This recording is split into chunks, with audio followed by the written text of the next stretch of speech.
Oh God, we're live. Oh, by the way, if I should say in the things, if you kind of tilt the camera so the top of your head is near the top. Board.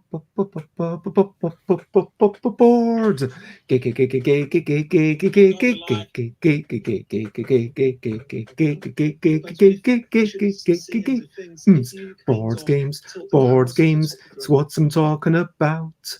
Board games, we're not gonna shout. I am starting off this streaming with a little bit of singing. And here to this way is the person known as Jay. But let's not focus on their names. Let's maybe mention that they made 3-minute board games. They have made several videos that I'm sure maybe you might know. Today we're talking about different cultures, and it's about how in the futures maybe we should not appropriate things because that's a little bit bad. Board games, it's what we're talking about. Board games, I'm not going to shout. Hey, good morning, and we've got Xate, hello, and Andrew January, it's lovely to see you, Andrew, and Alan Alton, lovely to see you as always, and Maya, it's lovely to see you again. I'm excited to be here. I'm excited to be talking to Jay for another busy bedtime board game bladder. I know it's a little bit early, but it is 9 p.m., 9:02 p.m. Yeah, it's 9 p.m. That's what I was about to say. It's evening here, but Atamarie to everyone out there. So that's good morning to everyone in the northern hemisphere, the lesser hemisphere. Oh, I mean, I don't feel like it should be a competition. But it always is, and we always come second. Oh, and good morning, Alex, or evening, as Alex says. Yeah, because, I mean, that's the thing. I mean, thank you, because, yeah, apparently, shouldn't appropriate with isn't appropriate. Appropriate. Oh, that says, yeah. Rhyming appropriate with appropriate. That is a good rhyme. Oh, it's time to kick Jay off. I was excited to read this all. Oh, it's part of the Southern Hemisphere inferiority complex. You've got all the people, wealth, technology. We've got a lot of ocean. You've got more water. A lot more water. And hello, Trav. It's kia ora, Trav. But it is lovely to see you, and I think that definitely. There's Andrew Mullen. We've got a great crowd, so thank you everyone for joining in today. As always, I am Bez. This is Jay, and today we are here to talk about cultural appropriation with Jay. This is something that you've set up a group to combat one specific instance of it. Yeah. But I mean, ultimately, it is all about. I mean, the fact that you say, good evening, and I really appreciate the fact that, who was it? Alex, who said evening, and it is very, Eurocentric. And even though, we've gotten this kind of, it is busy bedtime board game bladder, but it is a reminder that it is bedtime at some part in the world. I always say good morning to people, or Atamarie, because it's always morning somewhere in the world. That's the way I like to say it. It means I don't have to say good evening to anyone. Because good evening sounds very formal. Good evening. Good morning sounds a lot friendlier. I don't know why. It's just one of those quirks of mine. But we are not here just to talk about you and different time zones. We are also here to talk about brilliant things. Brilliant things. What's a little thing which is brilliant? It's a little brilliant we've discussed. and it gives me hope. We are going to talk about telescopes. Yeah, so one of my really good friends, Mike, he's part of my test group. He's been a mate of mine since we were high school. So I've known him about 20, 25 years.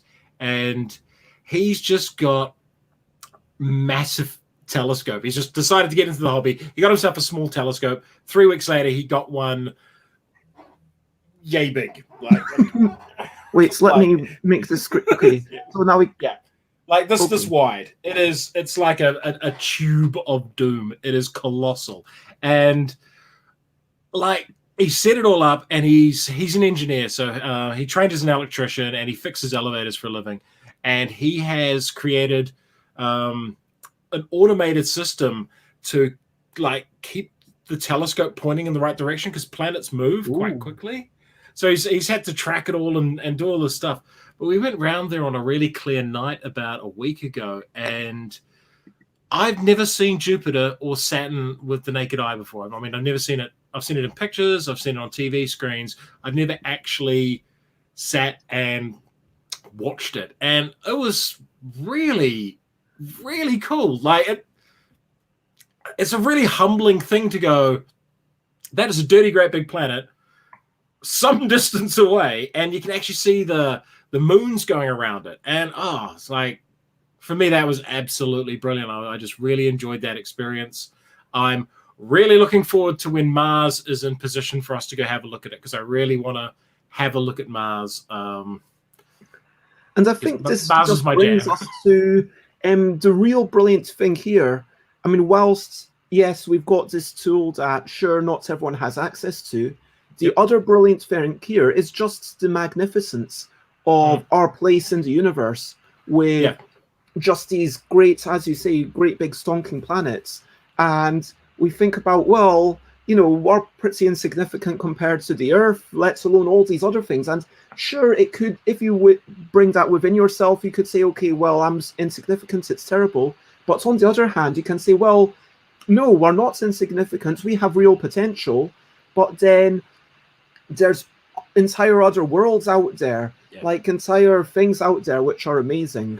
Well, it just captures your imagination. It's just an exhilarating thing to look at another planetary body. It's just, JSK for terraforming. I'm working on my own Mars game, so there's a reason why I want to have a good look at Mars. So stay tuned for more on that in a couple of months. So, that is pretty cool. Recent highlights, living life and seeing the sights such as games. What have we been playing? Maybe we'll hear some names or maybe not. I'll go first. I have not been playing any games since... I've not played any games in the past 24 hours. Well, that's a bit harsh. 24 hours. Well, I do a daily stream, so I just kind of talk about... But here's some recent highlights. So this is what I had for... I said that this was my lunch on Twitter, but it was also my breakfast. It was a bit of leftover stew. This is the stew that I made when I had Chris and Layla over to playtest a whole bunch of games. And this was yesterday's dinner, which I had just before doing a board game broadcast. So you prepared... Yeah, you asked if I did one last night, and I completely forgot. Yeah, but that was a completely different thing. That was a Facebook Live thing. That wasn't. Well, yeah, here we've got 3 soft-boiled eggs, a tomato and a half, and a bunch of seeds. And so, it's captured in my darkroom, but I'm quite proud of that. Awesome. I'm very proud of how perfectly I'm getting these eggs now. Oh, eggs are a knack. Like, everyone's got their way of doing eggs, and you've got to get them just so. I'm very much a soft-boiled egg with halloumi as soldiers instead of bread. That's one of my favorite things. That sounds very Moorish. Yeah. It's full on. It's not something you can have every day, but it's pretty good. And I like this comment. The universe is a very good way to stop you feeling too self-important. Yeah, you can't get a big head when your head is only like 1/1000th of the space between here and the moon. I would like to invite everyone, including Jay, to let us know about one or two things that you have been enjoying in the past wee while. Maybe it's been something yesterday, or if you can't think of anything yesterday, go back a little further. Well, I've been testing games like a beast lately, so I've played about 30 since I was last on here about a month ago. So been knocking new games over. And some of the interesting highlights that might interest people, I played the Paladins of the West Kingdom expansion on Thursday. That's not due out for another 3 or 4 months. So it was an early prototype. Have a look at it. And if you're a big fan of Paladins of the West Kingdom, it's just more Paladins. It's like awesome extra Paladins. It's really cool. Another one we played was Shaolia Warring States. So a few months back, I put out a thing on Twitter saying, if you are a publisher outside of North America or Europe or the UK, drop me a line and I'll take a look at your game. And the first one that came in was Shaolia Warring States from a South Korean publisher. And it's like Machikoro if it was a civilization game and you all hated each other. Huh. So it's like fighting Machikoro. And it was a really cute game, really simple, really fun. We just sort of blitzed through it pretty quickly. And I was like, yeah, this is a good, lightweight, high interaction sort of, what if Machikoro, you could go blow up the other person's stuff? That's kind of what it is. That does sound pretty cool. Yeah. Shaolia Warring States. I think they've got maybe have another Kickstarter coming up in a wee while. I'm not too sure. So I'm just going to have to plug myself in. And is there anything other than games that you can share that you've been enjoying? No, it's the last couple of weeks has been, because I've been full-time doing the channel and stuff, it's been a lot of games. So I did a really fun video, probably one of my favorite video I've done this year, probably, which is my top 33 solo board games. That's got a fair bit of interest from solo players. A lot of people do like a top 5 or a top 10. I had to flex and do a top 33 because I play so many solo games. I'm like, top 10. Anyone can do a top 10. Top 33. Is a weird number, though, isn't it? 3 Minute Boardgames. 3-3. Yeah. That's why I picked it. It was also, I had about 300 solo games I'd played. So it was about the top 10%. So, that makes sense. I mean, I've been considering doing some top 5s if people are interested, because for me, it's just, I don't feel like I get enough chances to play through lots of games to make a top 100 dexterity games. Like, I don't know if I could, in good faith, say, okay, sure, I could pick 10 dexterity games right now that I couldn't, or like 25 that you couldn't. That's probably just because we play different types of games. To be fair, I could do Shove Halfpenny and Clask. That's basically the dexterity games I've played. Ooh, Alex says make it top 333 solo games next time. Yeah, but once you start getting down to the 300s, you're really getting into the trash. You really are getting into things. That's the thing. I mean, that's my issue with, like, if I had to, let's say I had to pick my top 5 heavyweight heroes. Yep. At least those 5, I would be like, okay, these are the 5 that I can absolutely recommend. I can talk a little bit longer about them. Okay, top 5 dexterity games. Let's actually think about 5 diverse things. Anyway, this isn't meant to be a critique on top X's. Although that could be an interesting topic for another show if you want to come on. Like, about it still staggers me how many top 10 Tom Vassal's done. One that cracked me up though was the top 10 games by a designer, and I looked on Board Game Geek, and they had published 12 games. They did a top 10 games list of a designer who's published 12 games, and I was like, perfection. Yeah, that's kind of pushing the barrel a bit. Made me laugh, though. Jay I don't think Foolsguard, as intentionally. their highlight, they handed their bike in for repairs and they enjoyed a nice walk. And I hope that it's all sorted for you. Other than recent highlights, now we get to the questionably quick questions. Oh, and if we you know have this any again. super quick questions for Jay, like anything that's super silly and can be answered in less than a minute, now is the time to do it. Okay. So Jay, are you ready? No. Yes. No. Are yes. you awake? Barely. Yes. What time did you wake up today? 8:01. What did you have for breakfast today? I didn't. When did you first eat? 11:50. And what exactly was this meal? Oh, what did I have? I went down to the bakery and got a fried chicken box. Because there was nothing to eat in the house. Do you enjoy wearing yellow? Not really. Yellow's not really my color. This is a shirt I've had since 1998. Do you have any particular affiliation with the number 3 before your 3-minute board games? No, not really.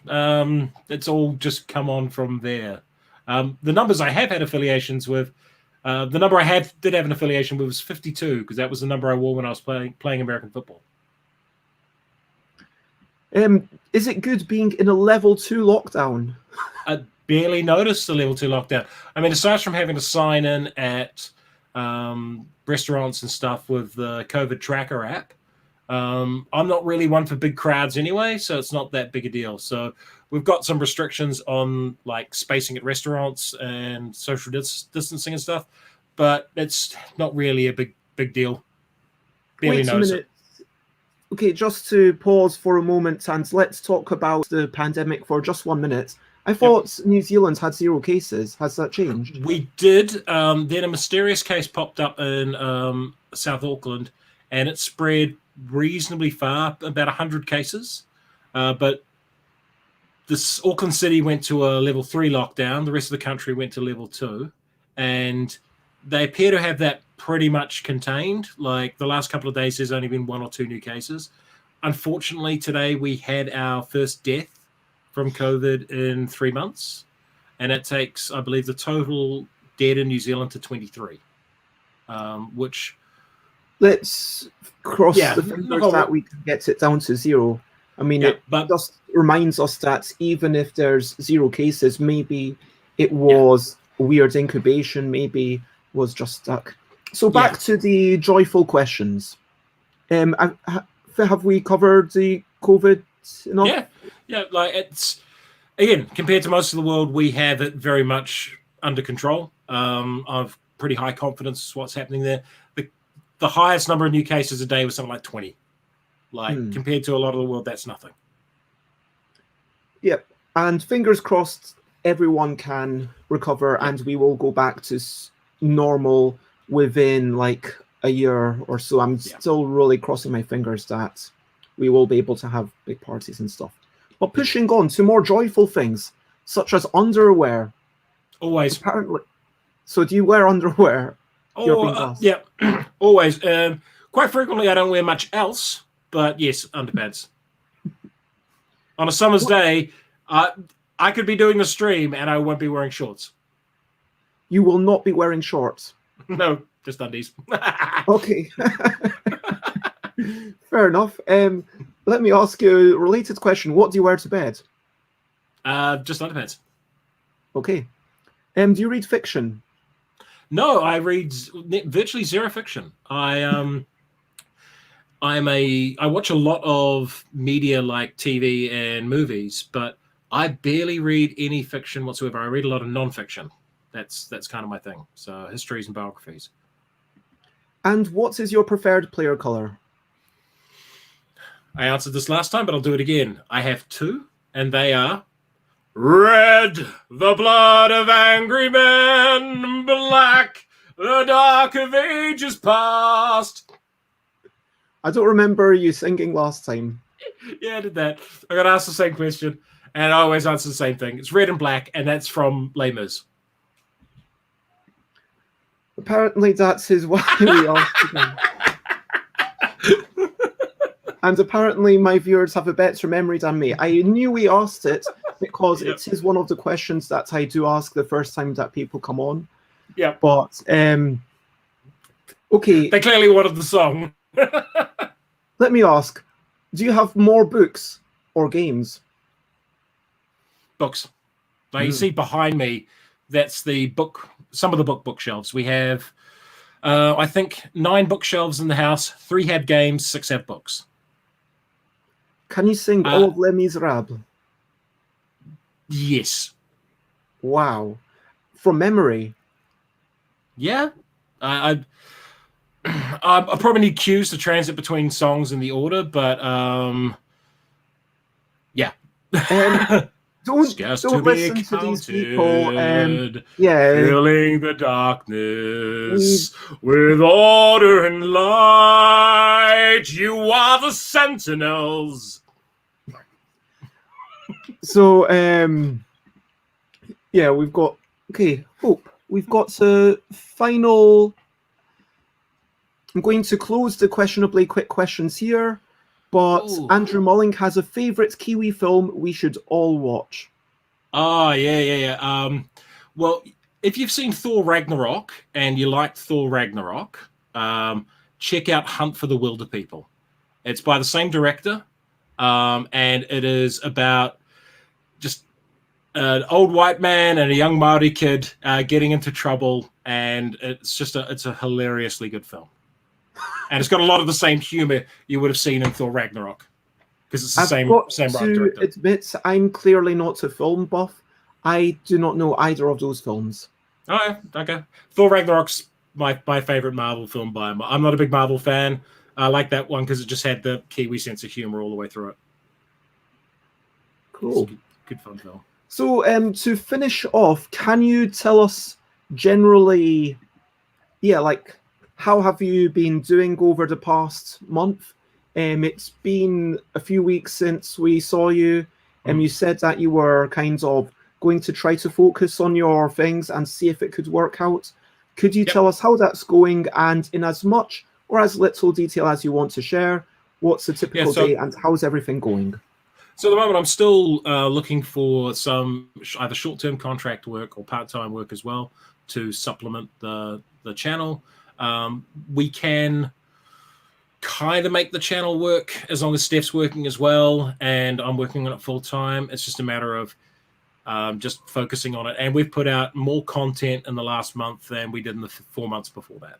So it's having that extra time, not coming home from doing 40 hours, 45 hours a week and being exhausted and then trying to do the channel. I've been able to do a bunch of stuff I wouldn't have been able to do before. We're looking at merchandise. We're looking at a whole bunch of other extra bits and pieces as well as we gear up to potentially doing this full-time properly. So I'm in that crossover period at the moment where it's not quite economically viable, but because we have savings and we have Steph's income, it's sustainable for an extended period of time. And in that period of time, we hope that the Patreon and the YouTube revenue and other stuff trends up to the point where it becomes that sustainable to live on. You know, at least for me. I think that it almost feels like, something that we could really delve into in a future episode, if that's something you'd be up for talking about, because there's going to be a bottleneck in terms of how many games can you play with other people a week, because it's not just about you doing all the work at a certain point, although I know that those videos take lots of time. It's also about, playing those games enough times. And so I have the good fortune to have like 4 or 5 weekly groups that I can hook into, so I can literally go gaming every night of the week if I want. So that's not as big an issue. And I've got such a good support network about me. Like, I turn up to a games thing and I'm like, hey, what do people want to play? And they go, whatever you need to do the channel. And I'm like, oh, well, we can play one of your games if you want. No. What do you need to do the channel? I kind of need to play this one. Like, oh, I'll play that one. And I've just got groups of people who are really comfortable doing that. They're just like, yeah, no, we want to support you. And clearly they enjoy like my triaging of games. So my pre-selection of what gets put on the table means most of them are like, well, 90% of the games we play of yours are really fun. So we would like to try one of your fun games that we haven't seen. And that's cool. Also have a few other people, like Sam is a professional board game designer. He's local. And Sam is going to be popping around once a week, and we'll just sit around and play games. So Sam's the designer of Paladins of the West Kingdom, which is why I got a preview of it this week. So it's, yeah, a good flexible support group in your gaming groups is awesome. Yeah. Hello, Jarrod. Yeah. It's lovely to see you pop in. It's our good friend Johan. I hope I'm pronouncing that correctly. And yeah, I think that there's a lot we can delve into. I would like to put a pin on it because I'm trying to keep this show nowadays. Less than 2 hours? Yeah. Well, I'm trying to aim for the 75 to 90 minute mark. But, you know, if we'll see how we get on. But there's so much to unpack in that thing of like, how many times do you play a thing? What's the submission process like? Yeah, let's pick a date for that. But I am doing a behind-the-scenes documentary on it at the moment as well. So my Patreon goal for $1,000 on Patreon was to do a start-to-finish process of how I go through making a video. So I've started doing that. We've selected the game, I've unboxed it, and that's about as far as we'll go. Cool. Have to check that out. It'll be like a month or two before it gets published because it's got to go through the whole process. Well, hopefully you don't mind doing an adjoining thing. At this point, we can chat about that afterwards. You know, I don't want to put any pressure. Like, I have a bad habit of sometimes asking people when we're live to do things. That's too much pressure. I accept that. So. But no, it's I want fine. to remind everyone in the comments, whether you're watching on Facebook, YouTube, or Twitch, and I would say that the best conversations are on Twitch, so join in there if you want to chat with other people. But if you're just wanting to watch this thing and then occasionally ask a question or put in a comment, I will put up the comments that I feel are the most kind of relevant and I want to be embedded in the video, if you know what I mean. That's the way I do it. So please feel free to comment, ask questions, like, follow, all that good stuff. And let's get into the main topic. Just quickly, one more thing. I think I'm appearing on Dice Tower like in a week or two. Nice. Yeah, like just on some live playthroughs, like just because Stella asked me to. So yeah, that's a weird thing if I'm going to promote something. All right, let's dive on. Okay, so we are talking about culture appropriation, and Sate has to leave at 12, so has to leave to set up at 11:30 UK. Will you ever do a review singing? Because that's going to be the last silly question, and then no more. And let's get into the main topic after this. Probably not. Maybe. Okay, who knows? There's a joke on my fundraiser about 3 Minute Boardgames the musical, and there are some people out there who legitimately want me to do a musical. Let's talk about that next time. So now we're going to get into the notion of culture appropriation. Okay. So this is a somewhat serious topic. I mean, it doesn't mean that we can't, have a laugh while we're talking about it. But please, obviously, and, if you're having a side chat in the Twitch, that's totally cool. I'm not saying anything like, oh, don't do crazy things. But, just to say that if you're expecting the more, it might get a little bit sadder, let's say, than, the typical show.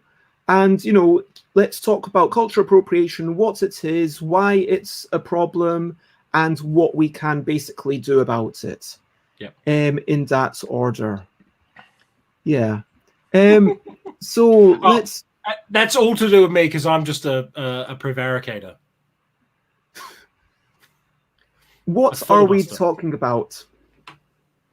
So cultural appropriation is the use of a culture as a product. So that is where you take aspects from another culture that is not inherently your own, and you market and merchandise them. An example would be to take Hawaiian culture and turn it into a tiki lounge full of like leis and little drinks with flowers in them and stuff like that. You're not honoring Hawaiian culture by doing that. You are making a buck out of Hawaiian culture by doing that. Unless, of course, you're Hawaiian, in which case that's a totally different thing. How it manifests in board games is principally in how games are themed. And there's two main ways this happens. The first is a game that is fundamentally an abstract, where it is, I have to collect there are 9 different sets of resources. I get most points by collecting 7 different types and ranging them like this, whatever the thing is. And you go, well, what can we make these 9 sets of resources? I know what. Let's make them, and then insert cultural tropes there. So let's base it on Native American things, and we'll make them totems and wigwams and buffalo and headdresses or whatever imagery comes to mind. That's placing a culturally appropriate theme on an abstracted game because you need a theme and you can't think of one. The other one is when a designer goes, I think this culture is particularly interesting and I want to make a game based on it, but they then produce a game that is disconnected from that culture. So it is a product of book learning. It is a product of thin or low-level research, and it is not telling the story of the people who it's actually about. And a good example of that is an awful lot of war games based on non-European cultures. They'll basically take the book learning of a game and try to tell that story, but through an American or a European lens, the sort of it gets distorted. And that's, I think, the two main categories of how cultural appropriation fits in to board gaming. And there's something I want to really clarify first, and that is there's a bit of a misconception when we start talking about this, that it means that you cannot make a game based on a culture that is not your own. And I really kind of want to clarify that and say that's not true. Aquacillus has got this. Because if you make a game based on a genuine fondness or a genuine experience or a genuine connection with a culture, and it's built with that in your heart, that can tell a great story. It's when you just sort of casually do it, and it's more about you making a buck than it is about telling a story. Yeah, even a lot of Western-based games get crafted through a very American-centric view. Yeah. I mean, one interesting thing, this is kind of a small tangent, so, apparently people enjoy the tangents, as long as they're not too tangential. I'm not going to start talking about lorries on the road, and I'm going to stop my tangents about tangents. So let's get back to the original tangents, which was about, by virtue of having something that is at 10 a.m. UK time, what that suddenly means is that Americans can't come on here. Like, I'm not saying Americans aren't allowed, and I have had one American come, even though it was insanely early for them. It's like 4 o'clock in the morning over there. Yeah. Yeah, it was like 5 o'clock, but they were willing to get up, which was brilliant. And Eric Slauson, much respect, thank you so much for coming on. And they made a great game, Monstrosity, shout out to them.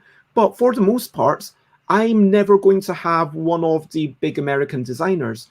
Now, it might be that one day I have some of the French board game designers, but having actually spoken in person at Cannes to Bruno Fiduti, I know that some of them, their English might not be the best. Yeah. I think that Simon Caruso, with whom I had a show before, it was, a very nice talk, but there is a slight language barrier when a few times they're like, okay, how can I say this? And then they just like, yeah, I don't know the word for that. That is a problem. And so that is again a barrier because it's English speaking. English is such a big force in the world, thanks to Britain. In terms of Britain had a lot of colonies, like Britain invaded so many countries, India, like Australia. It's easier to list the ones they didn't. And America obviously invades countries. Let me change the screen. Invades countries with their culture, if you know what I mean. Yeah. By which, like, all these Hollywood films are being shared across the world. There is a major force. And yes, there's a lot of stuff being manufactured in China, but the stuff that's being manufactured in China isn't really being built for Chinese culture. It's being built very much for Western culture as cheap stuff that we can get to you. And hey, we're going to take some of your money. And that's, totally fair thing. That's the way that capitalism works. You make stuff for your people. And yeah, so that's interesting how like there's a slightly different viewpoints. Even like the UK, I feel, doesn't have, there's not as much representation in media, if you think about it, of people who aren't from the US, full stop, I would say. Yep. So that's what I refer to as, or is referred to as cultural hegemony. So we have a cultural hegemon in the United States, and it is US English, it is US spelling, it is US pronunciation of words. I get told on my videos quite frequently that I have said a word wrong, and I have said it in the way that New Zealand English would say it. A really good example of that is the word C-A-C-H-E. In English, UK English and American English, that is pronounced cash, I believe. C-A-C-H-E? Yeah, cash, yeah. Yeah, we say cash. Okay. Someone corrected me on a video, and I was like, no, we say cash. That is how it is pronounced here. That word is cash. And it's just a great example of, I would not go onto an American video and tell them to say, no, it is aluminium, not aluminum. But some Americans will go onto a video of mine and say, no, it's aluminum, not aluminium. And that's because the US is the cultural hegemon. And their norms are the norms of the internet. And that's pervasive across a lot of things. A really, really good example of a colonial game as well, of a game about colonialism, is Endeavour. So Endeavour was published Endeavor. It's by a pair of New Zealand designers. And we spell it with a U. But the American publisher took the U out. So it could appeal to an... It's about, like, it's named after the ship that discovered... Well, the ship that Cook sailed to for Europeans to discover New Zealand. And that ship had a U in it. But that's a really great example of how American cultural norms are the norms of the internet. They are the norms of... Yeah, Kiwi Trade's got the spelling up there. Yeah. So, yeah, they can't change the ship's name, but they could change the game's name. And, yeah, great example of just how American norms are the norm a lot of the time. We've got a few comments that I'll go through very quickly. I think we already had this one, which starts in my whole tangent. It can be hard to avoid cross-cultural issues. Oh, absolutely. And Canada, Brazil, for sure, lots of things can go through them. Not sure where Eric Lang lives. I thought Eric Lang still lived. Yeah, I thought Eric Lang was in North America. Yep. So that was correct. And the Dutch invaded a lot of people, absolutely, but you don't hear too many people speak Dutch. I wonder if it's an element of extent. that it's a mixture of the British and the Americans. The Dutch model was a little different. It was more mercantile than occupational. So the Dutch weren't so interested in civilizing people like the British were. They were more interested in making money off them. So yeah, the Dutch culture is a little less pervasive in that regard. And yep, there are definitely some interesting articles. I had a disagreement with Fiduti, but like everyone, listen to different people, come to your own conclusions, and that's the thing. I think this whole show, I mean, I'm just going to call it, like right now, the conclusion of this show is going to be about listening. Yeah. So one of the basically it's people get upset about speaking UK English versus US English. Dutch people learn British English at school, but then learn US English because of TV shows. Yeah, I had a friend of mine, Hubertje. I think that's exactly how we just got him, Hubert. And he spoke English with the thickest Texan accent, which he'd learned off the TV. It was just one of those, Dutch guy, thick Texan accent, and that's because that's where he learned how to speak, was off the telly. I thought that was such a crack up when I found out he wasn't actually American. He wasn't from Texas. And hello, Richard. It's lovely to see you. So yeah, we are just talking about, you've just given us a great definition, and I just want to unpack a few of the things that you said. Yep. So what you've said is that it's about using someone else's culture, but it's not about when you respect them, it's about when you make a buck off them. And you said that within games, because we are focusing on board games here, I mean, culture appropriation as a whole is out with the remit of this show. And whilst we might get very philosophical on this bladder, we are going to be talking within the remit of board games somewhat. Yeah. So you said there's two things. Firstly, it's when someone thinks, oh, that's interesting, but they don't bother doing any real research. And even you're saying that book knowledge might not be enough.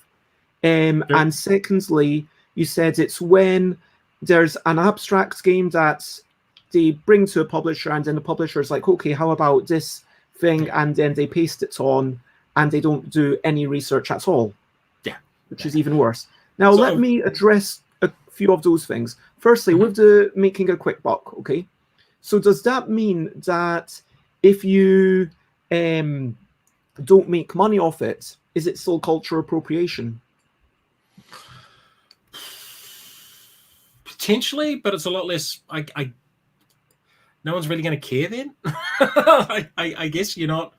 Yeah, that's a weird one because it doesn't really pop up that much. It's usually because it's consumerism. I don't really know many people who appropriate cultures not for profit. Sometimes you see it for people to do it for clout or prestige. They pretend to be something they're not. In order to, but that's still gaining something for themselves. Yeah, I mean, so with I think it's the process of taking. Like you've got the lust for sex, sleep, food, but also money and social capital. Like those things, social capital is definitely something that you can gain. Yeah. You get people like Rachel Dalzell who pretended to be black for like 20 years for social capital, and that's definitely wrong, and it's definitely something bad. But I don't know whether it's for profit. I mean, I guess she does interviews and she got a job out of it. So yeah, I guess that is. So I'm just struggling to get my head around. Do you think it comes down to intent? Because you're talking about whether you want to make a buck or do it for social capital. So does it matter about the intent, or is it about what's actually done? It's about what's actually done, because you can have the best intentions. You can, and I'll give you a really good example of this. The board game Sentinels of the Multiverse. It has a character in it called Haka. And Haka is a hero. He is a badass hero. He's a really good guy. He's just a genuine champion for good. But his backstory is utter nonsense. It's the kind of thing someone would write if they looked on Wikipedia at a couple of pages and then went, I know what I need to know to write this character, and then extrapolated from it. And it's cringeworthy. It's embarrassing. They get concepts and words wrong, but it still came from a place of goodness. So some people will go, I see they were trying to do a nice thing and honor the culture, but boy, did they not get it right. Like, so Haka is cool, but it came from good intentions, but it's still bad. It's still painfully bad. I mean, I think that goes into the reality of insufficient research. Yeah. So, Trav, I'm going to call you Trav if that's cool. Yeah. So the thing that Richard of We're Not Wizards is talking about is where they looked on Wikipedia. Someone had just before edited it to have a joke monster that was based on the name of their friend, Kotahi. And then Kotahi Manawa Bradford is like the name of this monster, but which is not an actual Japanese monster. It's like because Wikipedia can be edited by anyone. And yet they went to Wikipedia, they didn't do any more research beyond that. And now it's a thing in the game. Yeah, it's a thing in the game. Yeah, I've met Kotahi as well. I met him at Wellicon. Lovely guy. He's just a farmer from the Wairarapa. He's just a laid-back, super chill dude. He thought it was a complete laugh. Now, Kotahi actually is Te Reo Maori for wholeness or togetherness or one. So there's your Te Reo Maori word of the day. Kotahi, one, together. Let me address. So we've talked about that you don't need to be making money off it. So what you're saying is those are some potential motivations, but even if you're trying to do it to represent the culture, it's got this whole white savior thing going on where you're saying, okay, it's like that comic where someone says, hey, we should share your story. People deserve to hear your story. The person says, oh, thank you. Then it says, hey, everyone, I'm now telling you this person's story. And like the person's like crying in the corner because no one's listening to them. And that's the thing. Like, so I'll just mention the Papakumu CoOp, which is a group started with myself and 6 Maori designers and cultural specialists. And we're taking a look at how Maoridom is presented in board gaming around the world. So we're setting up a service where we're going to be consultants and advisors. So it's a really cool initiative. I am the sole Pakeha, so the sole New Zealand European in this group, and I'm there because I'm the board game social media person. We have like Fetu, he's designed an official mod for Minecraft, which teaches the Maori world and Maori language. We've got a guy who designs RPGs. We've got another guy who's designing board games. And we've got another couple of wahine women who are involved in just cultural awareness and cultural promotion work around. So there's a lot of experience. There's a lot of mana in that group. And I'm really honored to be part of it. But we've had some really good discussions around what is a good thing. And we had a game brought to us recently, which is in development. And it's about pre-European Maori history. And this guy who designed it, he has done so much work. He has done mind-blowing amounts of research on this. His sort of technical execution of all the different artifacts. So there's like 4 different types of technology, like foodstuffs, technology cards and all that. And he's got like full details of each of the foodstuffs. So exactly how kumara was used, exactly how flax was used, all of this great detail. And he's got this event deck full of all these cards with all this history on it. And it's stunning. Like, it's stunning how much work he's done. And yet, because he never got a Maori in to play the game or to talk about the game, there are some fundamental things he got wrong. Like, just through that European Pākehā lens, that would cause problems. So one thing, he refers to the first period in the game as the colonization period. Now, colonization means something very different in a Maori context. They really refer to that as the period when the Europeans arrived. So, and there was another thing about the geographic location of specific iwi, so that's specific tribes, and how contentious those boundaries and locations are to this day. He also had lined borders on the map, which is that's not really a Maori idea of drawing a line on a map. That is just not. I mean, you can't dispute someone surely for drawing a line on a map when a game needs a fixed location. I mean, if the lines are to represent discrete locations on a game, which you need for the purposes of playing the game. We actually came up with a way to better represent how Maori view the whenua, which is the land. And it's to have, instead of lines around regions like a risk map, it's a point-to-point system. So you have like a location for a pa or a settlement, and then a track between that region and the next one. And that represents that the hapu, so the family group, is located around the site, but that they don't own all of the land. Because in Maoridom, you don't own land. It's not, land ownership is a very colonial concept. And it's things like that, like things we assume as very normative things from a European Judeo-Christian point of view, like land ownership or property ownership. That wasn't really a thing in Aotearoa 250 years ago. So there's little bits like that. There was another thing where he had a mana track, and it's a stat that advances each turn, and then at the end of the turn, whoever's at the top of that scores the most points for that round. And the idea of mana as a resource is like fundamentally offensive to Maori. And mana is a thing. It's an imperceivable sort of thing. Everyone has some form of mana, and it's really hard to explain. But it's not like Magic the Gathering. It's not just blue points you spend to do stuff. It's a deeper concept than that. So this guy had so much right, and all he needed was someone to sit down with him and go, okay, like, this is cool, but have you considered doing it this way? This is cool, but this group will be pissed off by it. Another one he had was, there was a story on one of the cards, and it was about a specific event. And he had the event told from one side's point of view.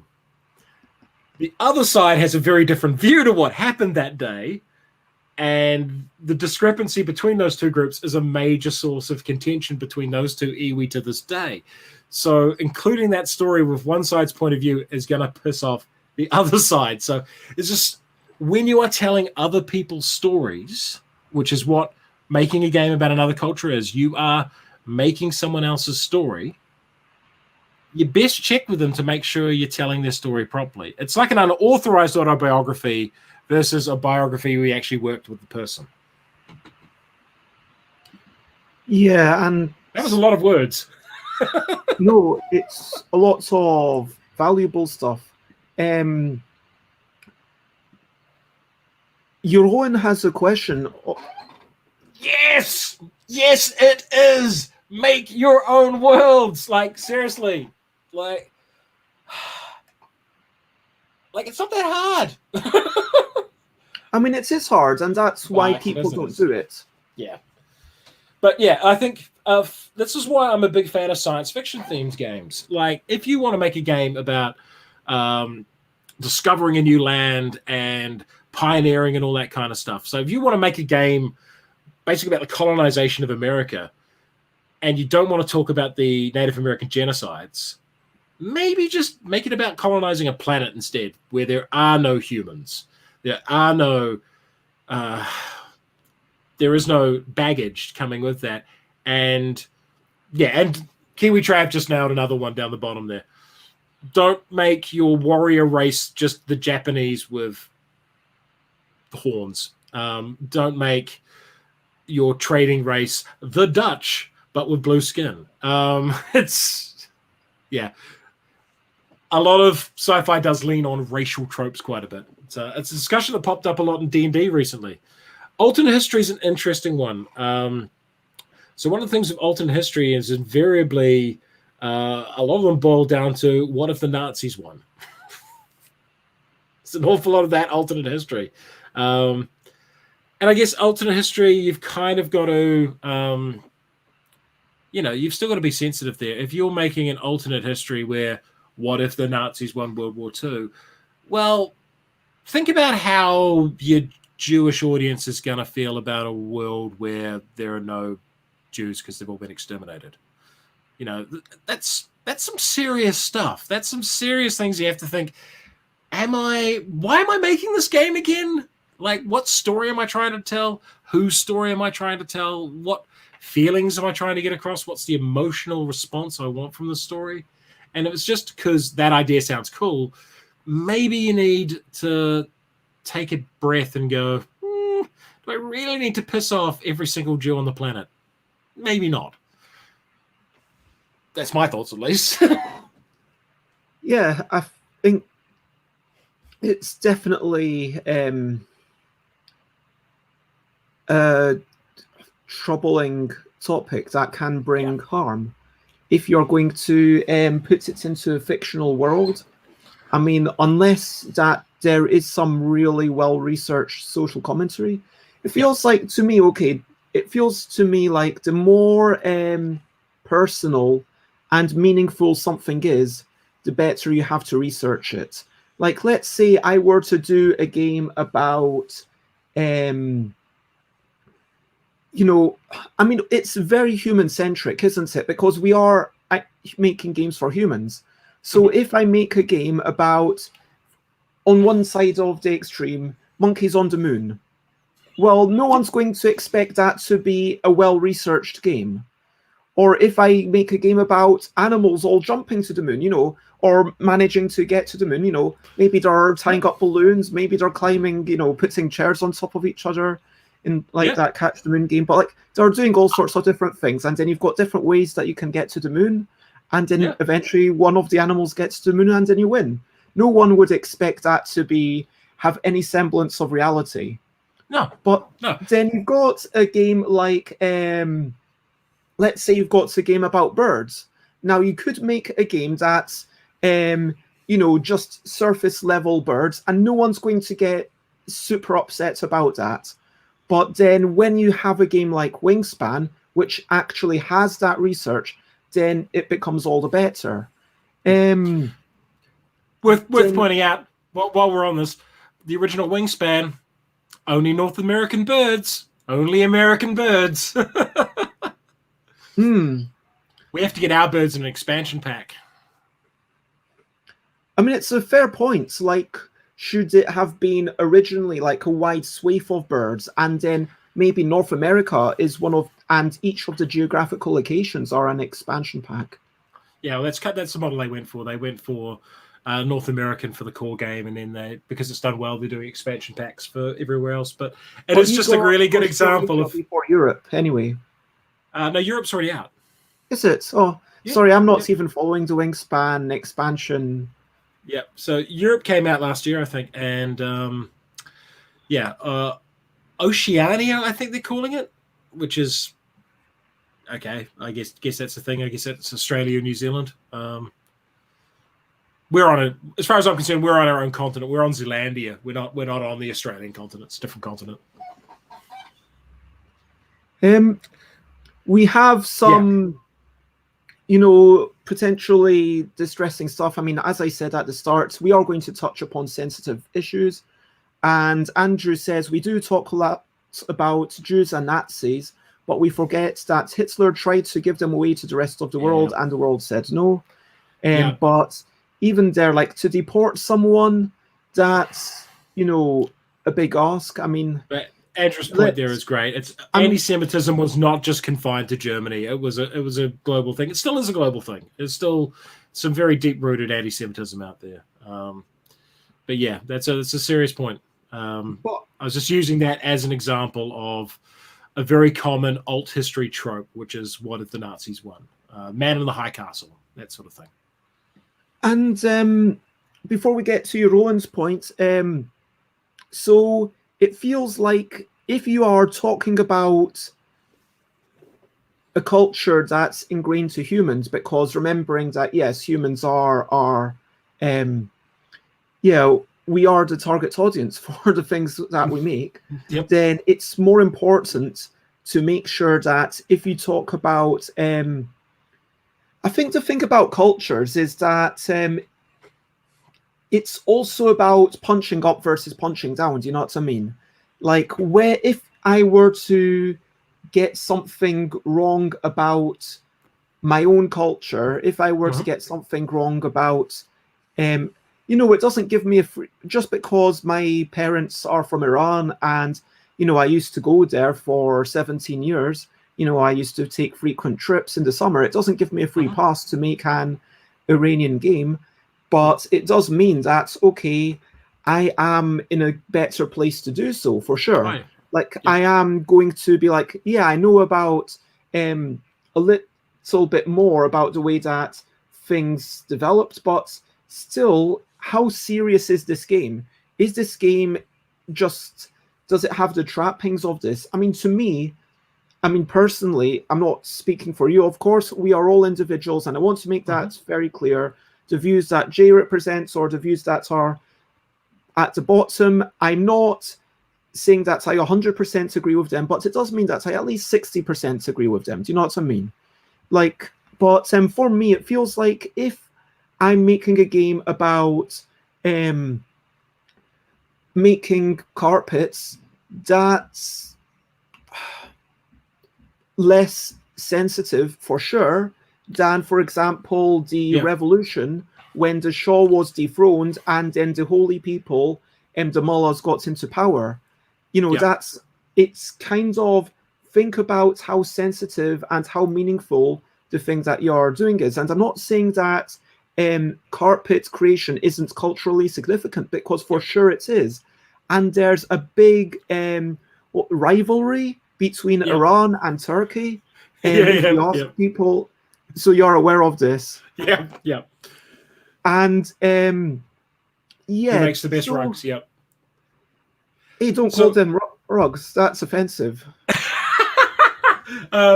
So one of that is a good example. Like the difference between doing a game set in 1973 versus doing a game about a group of Persian carpet makers. And I think there's also a time scaler thing here as well. Like, I don't think many people would have too much objection to Tigris and Euphrates as a theme. I mean, it's set in Persia, but it's set in Persia 3000 BC. Yeah, it's... Yeah, and as I said before, Fool's Guard, this is not to say that you can't make a game in the real world. That's not to say that you shouldn't make games based on the real world and about real world experiences. It's just to say that when you are doing that, you need to take a little bit more time and effort than just randomly plucking things and just throwing them on a page and saying, job well done. Finishing off the definition, because we're still on like the first section of 3, it basically, what it comes down to is not doing your research when when the level of research doesn't match the sensitivity of the topic. Is that a fair? That is fair, but research does not just equal book learning.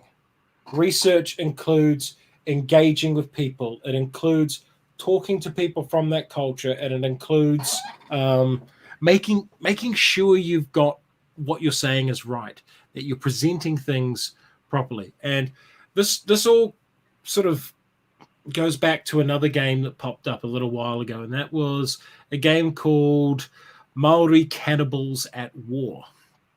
And so kai tangata is the tradition of cannibalism and warfare, and in Maoridom it was practiced, but it's by focusing that in on the title to say that the Maori were cannibals, is very much spotlighting one part of their culture, a very negative part of their culture that was used a lot in colonial propaganda to go, oh, look at these terrible savages. They indulge in cannibalism. The last incident of kaitangata that is known of in battle comes after the last incident of cannibalism in the Royal Navy. So it's one of those things. Like, I've never seen a board game called the Royal Navy Cannibals at Sea, even though cannibalism was a thing that happened in the Royal Navy in some circumstances. When supplies ran out, sometimes people got put in the pot. There were trials about this in the 1800s. But because it's Maori, that's the bit they focus on, but you wouldn't focus on it for a European game. And it's a good example of how putting the wrong lens over something and focusing in on a sort of a misconception or highlighting an ugly part of a culture because you think it's spicy can be a problem as well. Yeah, no, the Royal Navy was more recent. Yeah. The Royal Navy committed cannibalism. I think that's after. That the Royal Navy was doing it afterwards. Yeah. And let's have a slight tangent based on Johan's question, which is asking, is there a lesser form of cultural appropriation when it comes to jobs? For example, farmers and police officers. Do you think that there's a responsibility to do your thorough research and actually I think that's a slightly different topic, but I don't necessarily think it's a bad idea to research the subject matter you're working on. If you were to do a game on, I'm just trying to think of a really good example. So if you're doing a medicine-based game, like a hospital-based game, and your hospital's laid out totally wrong, or the way medicine works in your game is totally wrong, that's probably a thematic problem at the very least. And definitely engaging with someone from an industry to figure out how things work. I can't see why you wouldn't, if you were setting a game on something, I don't know why you wouldn't go that little extra bit to find out a bit more. So, I mean, I'm personally designing a counterterrorism game set on Mars. So the idea of that game is it's insurgency on Mars 250 years from now, and it's a game on terrorism. I am a defense studies academic. I have a master's degree in defense studies, and I have researched and studies counterinsurgency and terrorism for 20 odd years. So I've done my reading on that, and I'm still setting it in a fictional setting because real world terrorism is just a gnarly thing to want to dig into. Yeah, I can't see why you wouldn't, but I think it's not quite the same thing as a cultural thing, and I'll put that out why that's different. So, using again the Maori context here, but I don't think it's going to be too different from, say, the Native American or the First Nation peoples in Canada or many other peoples around the world. And that is that colonialism is still very fresh. The wounds are still here. In Aotearoa, New Zealand, the life expectancy between Maori and Pākehā, there's like a 7 or 8 year age gap between the two. There's incarceration rates 7 or 8 times higher. There's a poverty gap. There is a whole bunch of actual tangible negative things still happening based on that. The same can be said of slavery in the United States. There are tangible negatives that are real world things that are still here, despite the trigger events for those things being generations in the past. And so that's where it's different to, say, a job, is because getting something about the police wrong, okay, that's not great. But getting something about something that is a shared trauma, a collective trauma for a whole group, that's where it's problematic. It's that you're re-offending the trauma when you do it. It's that you are re-aggravating an old wound, and a wound that hasn't healed. I don't know of any colonial country really where the wounds are fully healed, where parity exists 100%. I don't think that place exists. And I know it's not. I know it's not here, and we've got yeah, one of the I feel better like records. I started talking about the concept of punching up versus punching down, Yeah. but we didn't really get into that. Where there are wounds because when you're invaded by a stronger force, and now it's like lots of these things are in recent living memory, and even if it's your grandparents who did it, it's still going to be fairly fresh. I think Richard has a very interesting question. And Richard asks, does the current chase for outrage in certain circles limit important discussions? Because the normal knee-jerk reaction is for someone to scream, it's just a game, instead of trying to understand the issue. That's because... I mean, you can clarify for me, Richard. I think what Richard is trying to get at is that the outrage provokes a defense mechanism in people, and then rather than saying, okay, what can we do better, now they're saying, okay, it's just a game, and we're trying to shield ourselves from these accusations. Twitter is an absolute hellhole for this kind of stuff. There are some personalities who have zero stake in the cultures they are defending and just jump in and because it's about marketing their own brand. That's why the Papakumu Collective, I am one of many. I speak after consultation with them. Again, I'm the only Pākehā in this otherwise entirely Maori group. And our first principle is to educate first. It's to educate, inform, and guide. And only if someone proves that they just don't give a crap, they don't care, they don't want to listen, only then will we go, okay, we're going to say bad things about you. The idea is to be adaptive and responsive and to go, okay, you're interested in our culture, you're interested in Te Ao Maori, you want to learn, you want to improve, wonderful. We have great stories to share. Like one of the really cool things that's come out of the co-op is that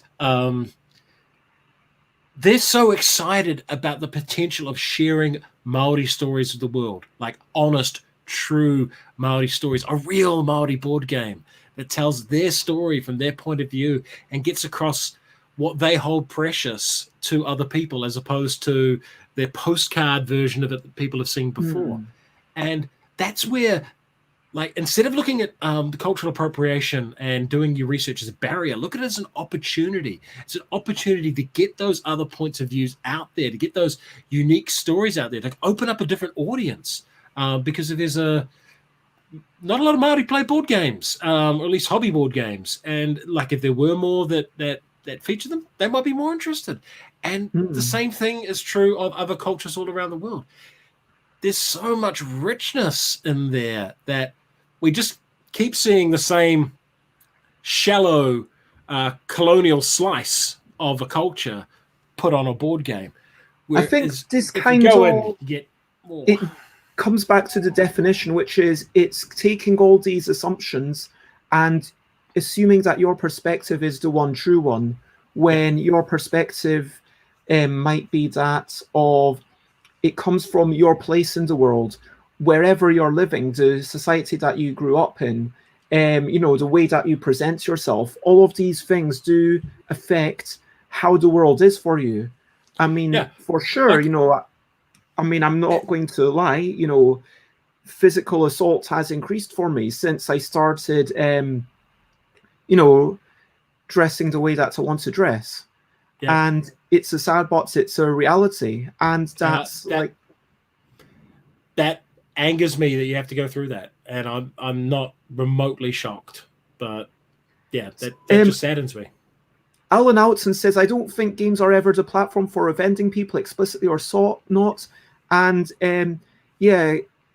except Cards Against Humanity, that was designed to offend people. But some of the games that get published, for example, the game that you mentioned that propagates cannibalism and stereotypes. Kiwi Trav says, if telling a story, make sure that's it. A story you assume. And Ross says that's the key point here. The homogenization of a space to conform to our expectations over allowing more expression of a variety of cultures and backgrounds. Totoko Ross, that's it in a nutshell. It's we keep telling everyone else's story from the white male straight POV. That's what happens constantly in board game designs, where we can have that story told from other perspectives, and I think that makes for a richer world. Like that's the great thing about inclusivity is you get those different stories, you get those different perspectives, you get different games. We wouldn't have Rap Gods, for example, as a game if Maori didn't make it. That's not a white guy's game. It really isn't. And that's just one of them. That's just one of many games out there. I wouldn't have been able to play this Shaolin Warring States game if it wasn't for the South Korean people who put it together. And it's a little different. It feels a little different. Yokohama, one of my all-time favorite games, is very different feeling game because it's a Japanese game made about Japan, and it just feels different. So yeah, I think more is good in this regard. Yeah, interestingly, Alan Outson actually says that they get slightly offended by using Mars as the theme for a game in which humans are building colonies or terraforming, as it plays to the idea that we can just mess up Earth and then give up on Earth and just move to Mars. Yeah. So that I get where you're going with that, and it's the sort of but we've got all of space we can expand into. We don't need to worry about climate change. What's the problem here? And my game addresses that head on. Like that is one. There are 4 factions in the game. One of the factions is entirely based on that, dealing with that issue. Hi Elaine, it's lovely to see you. And sorry I didn't say hello, Ross. It's lovely to see all of you. But yeah, Elaine's nailed it there. let's try and keep it to cultural appropriation, because I think that if we move to ideologies that your game is spreading and beliefs that you're propagating, that is an even bigger topic. Oh yeah. Now, we have already talked about the definition of what cultural appropriation is, which is basically when you don't do thorough research, when it's a sensitive topic, and when the amount of research, which, as you said, is not only book learning, is insufficient. Now, let's go to the pros. Can it be good? Yes. Yep. I absolutely think it can be good. It's cultural admiration. So cultural admiration is when you have embedded yourself into a culture, you have learned about a people, you have listened to their stories, and you are sharing those stories with others. My uncle is a great example of that. So my uncle is Pakeha like myself. He actually looked suspiciously like me. Like if I showed you a photo of him at my age, you'd be like, oh, yeah, okay, that's your uncle. You look basically the same. He married my auntie, of course, who's Maori. And what he did was he went and lived on the marae. And he lived in the family. He learned te reo Maori. He became part of the iwi. He had Maori children. They were raised in a Maori lifestyle, a rural Maori lifestyle. And he became part of that culture. He adopted that culture. But he was still, Pakeha. He was still New Zealand European. But he became what is known as a kaumatua. And a kaumatua is an honored and respected elder. Not a lot of Pakeha become kaumatua. It is not a common thing. But that's because he spent years of his life helping the community, learning the language, respecting traditions, and that's not cultural appropriation at that point. That's becoming part of a culture. That's cultural admiration, or I can't think of it. Someone mentioned the term cultural tourism, which is an interesting one. Yep. And sometimes sometimes you need to get it from first-hand sources. For example, Trav says fiction written by people in other cultures, such as Kichin Lu's Free Body Problem. Yep. And that can be seriously amazing. But I think part of that is because it was written from their own perspective. That So you're it's reading them. something and then it was that story, and maybe it was ghostwritten, maybe it was translated, maybe it was developed and shared, but it came from someone else. It wasn't a case of a European designer saying, hey, let's this is based on an island, and then a European publisher saying, okay, great, let's set it in Hawaii or one of the New Zealand's islands or one of like those islands around Japan. I don't know. They kind of do something. And I think you're right. It is a whole other thing. Yeah, and I think it depends on what you're getting out of that. If you're doing that because you're genuinely interested in learning about other cultures and you're generally interested in reading their stories, that sounds like a wonderful thing to me. That sounds like cultural tourism's amazing. If you're doing it, I don't know, to flex or to say I'm really cultured because maybe. But I think reading other people's stories from other cultures is cool. I think that's wonderful. Do you think that the 4X genre, even if it's Eclipse, is inherently colonial? Do you think that it raises too much hurt? That's an interesting one. I've actually talked about 4X games with some Maori, and they're not very keen on them, and there are other cultures that aren't very keen on them. But they are very much from a European sort of civilization, as in the computer game kind of model of what history is. And I think they're important European cultural artifacts, but their model doesn't necessarily fit every culture. So there was an example, I think, with Civ 6, where they reached out to the representatives of one First Nations people in Canada and said, oh, we want to include your culture in this game. And, who can we talk to research? And they went, no, we don't want to be in your game. We don't want to see one of our honored ancestors nuking people and building spaceships. That's not what we're about. So I think 4X is an inherently very European, very capitalist sort of model of things. And it is a European cultural artifact.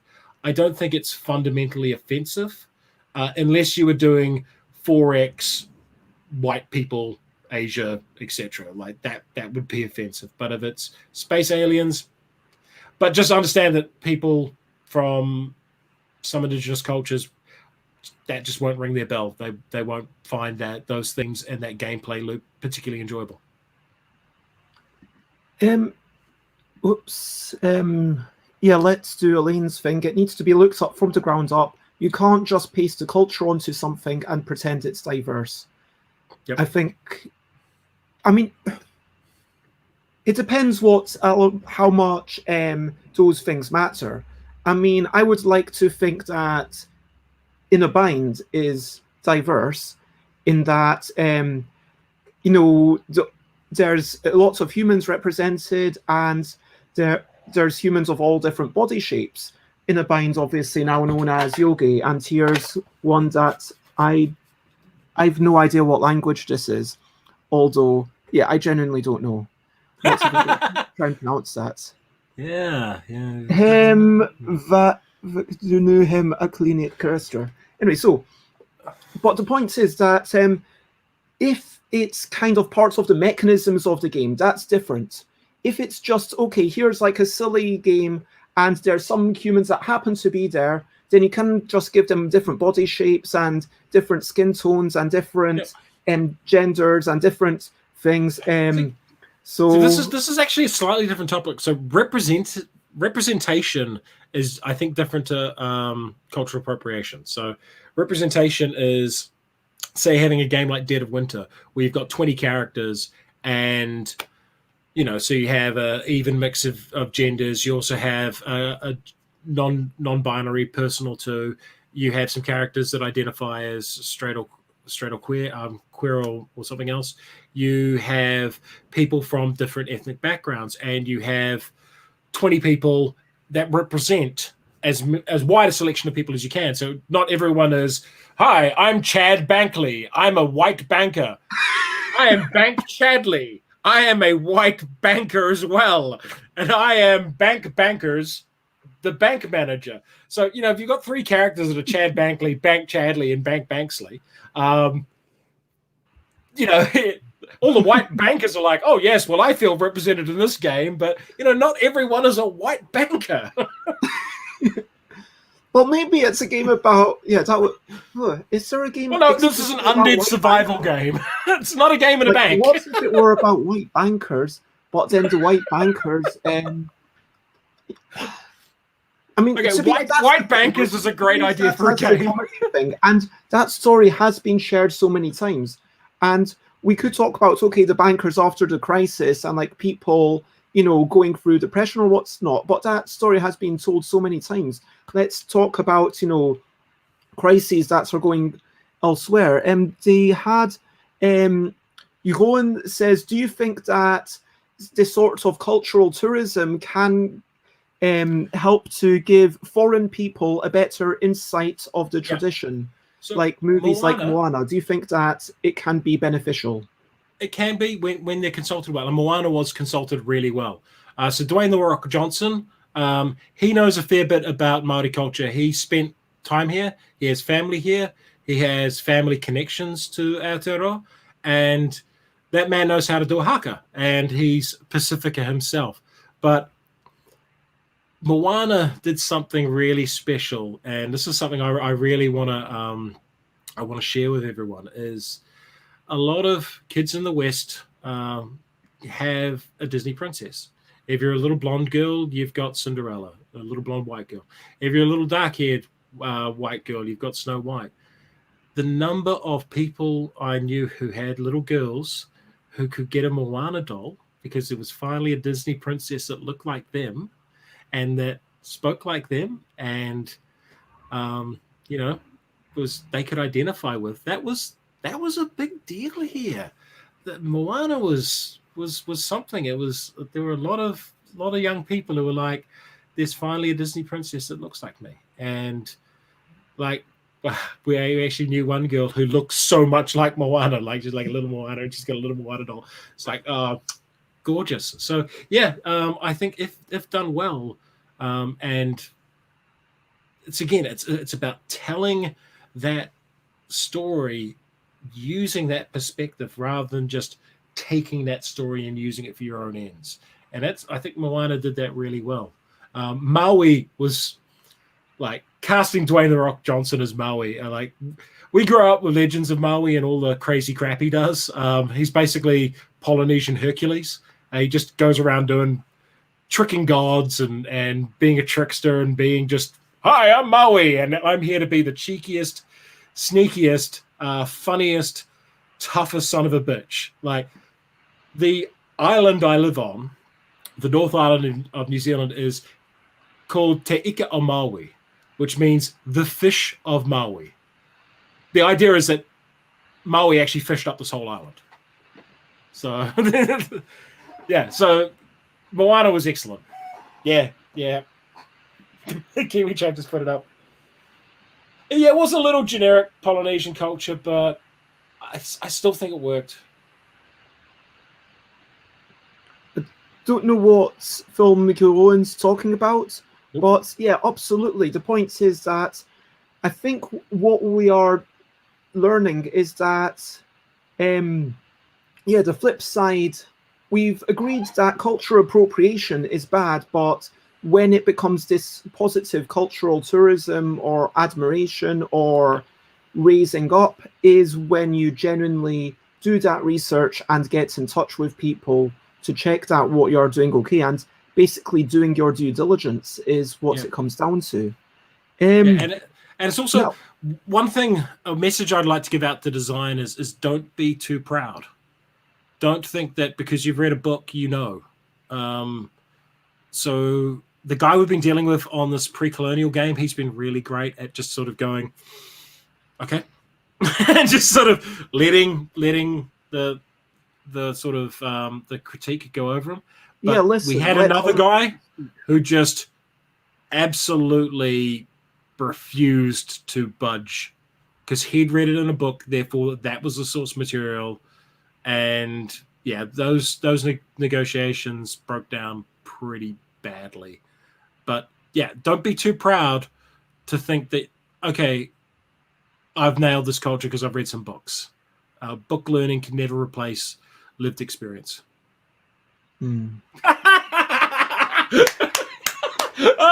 Oh, good timing, Trav. Are you basically neighbours, or are you actually quite far away? No. If it's the Trav, I think it is. He used to live in Wellington, but he's buggered off to Australia. Okay. Okay, so let's talk about. So yeah, that's 1,000. I don't know how many hundreds or 1,000 miles that might be, but 3,000. Yeah, about that. Wow, that's a lot. Yeah, Tasman Sea's pretty big. I think it's about 3,000 k's, so 2,000 miles. Okay, so let's get into the whole thing. And apparently, it is the Trav that you think, and yeah, 3 miles because yeah, there's just a bridge across to Australia. Let's talk about why is this a bad thing? I mean, we've kind of skirted around the issue a lot, but yeah. It's a bad thing because it rewounds people who are already dealing with plenty. It's lazy. It's the quick and easy path to do things, but it's just taking something that doesn't belong to you and turning it into something you own so you can make a buck. It's just hurtful. It's slack. Yeah, there's not much more I can say about it, Sasha. It's hurtful, lazy, and ignorant. I mean, ignorance and laziness aren't necessarily bad things of themselves in and of themselves. Like if I say, okay, I'm not going to do this, maybe that thing didn't need to be done. Do you know what I mean? Yeah. And sometimes that's fine. Or, for example, okay, I had a LARP that I really wanted to write. The deadline was 3rd, which I think is yesterday. Yep. And on Sunday night, I had a conversation. I said, look, I'm really struggling with this. I'm just, having a hard time. Oh, Bike Sites, it's lovely to have you. And yeah, it feels like not doing things isn't a bad thing inherently. Not doing things can be me saying, okay, you know what? This is causing me anguish. I'm going to not write this thing. You know, for example, that's could be seen as laziness. But what is the real problem? The thing is the effect once you've done it. Yeah. And I would say that inaction is rarely as, okay, I'm going to use the word evil, or as damaging, or as hurtful as action. Yep. And that lack of research is only considered an action because it's coupled with the action of mass producing those games. And it gets into the fact that these games are mass produced, that mostly it's from people who are making a 4-digit number, a 5-digit number, maybe even a 6-digit number, or potentially more of these games. And to have something where you only look at Wikipedia, and that is hurting people because it's saying, hey, we don't really care about this culture enough to properly investigate it, to even do book learning, let alone get some consultants. There's also something else we haven't really touched on here that I should probably bring up now, which comes into this, and that is things like Maracaibo. And that is games that they know the research. They know that they are setting their game in an area where slavery was, and that their game is essentially in shipping around an area where slave shipping was done. Yet they willfully kind of still set the game there and paper over that part of the history. So there's another thing about using a culture and sanitizing it, or glossing over the ugly bits. So doing a colonial game where no one really suffers and all the natives are kind of happy and there's no smallpox. That's, I think, almost as bad as deliberately portraying things in a bad light. Portraying, because you're gaslighting. You are gaslighting a people when you do that. When you say a game about the Western expansion in the US doesn't involve killing Native Americans, you are gaslighting Native American nations about the fact their genocides happened. And that is, I think, pretty strong language, but that's kind of how those games feel to me, how things like Maracaibo feel to me, that they are gaslighting those people and kind of saying, have this fun game about this period of human suffering. And I find that really, really problematic. And Maracaibo had like a little text box that said, yes, we know that this game probably should contain slavery, but we decided to ignore that part of the history. And I don't know if that made it worse. I kind of feel that made it worse, that they acknowledged it and still went ahead. Like, why? I don't know. I mean, it's... Yep. Yeah, a Elaine, difficult thing, like the whole notion of slavery. I feel like slavery in games, because when we look at Endeavour, the way that it's treated, that you are actually engaging in slavery, but it might come back to bite you based on what's drawn, versus Puerto Rico, an earlier example where, they're not workers, let's be honest, they are slaves that you are having on these plantations, and it just papers over that whole topic, versus, and now we've come to games that are actually trying to tell the story, like Freedom, Underground Railroads, and the whole slaves are just a resource you don't need to worry about idea is offensive on so many levels. History is usually his story written by the oppressor. And again, this, like both Elaine's points and We're Not Wizards points, come back to that idea of why you need to connect with the cultures to hear their story. Because the colonial narrative or the Eurocentric narrative is almost always presented in a very different light. The fact that we talk about Captain Cook discovering New Zealand is just, it's a ridiculous notion. Absolutely ridiculous concept. He didn't discover Jack. People were here. He discovered it for the Europeans, but that's that's a significant event. And that is a great example of the colonial lens of history. Is our history, as it's written here, most of it starts with the arrival of Europeans. Yeah, and Trav says Cook wasn't even the first European. There's the first British, and that's what counts. Of course it does. Bacon. My Tapuna are British. I can make fun of them.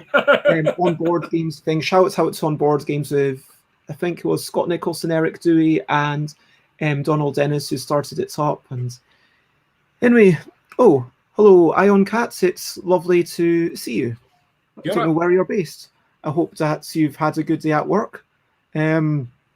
But yeah, we're talking about why this is a bad thing, and we've gotten two main strands, which is firstly, it's hurtful to those people who've already been wounded, kind of, opening up those old wounds again. Secondly, as I think it was Trav who said, but like basically it spreads these wrong beliefs, and it's kind of misinforming people, and then it's propagating it and making the whole situation even worse.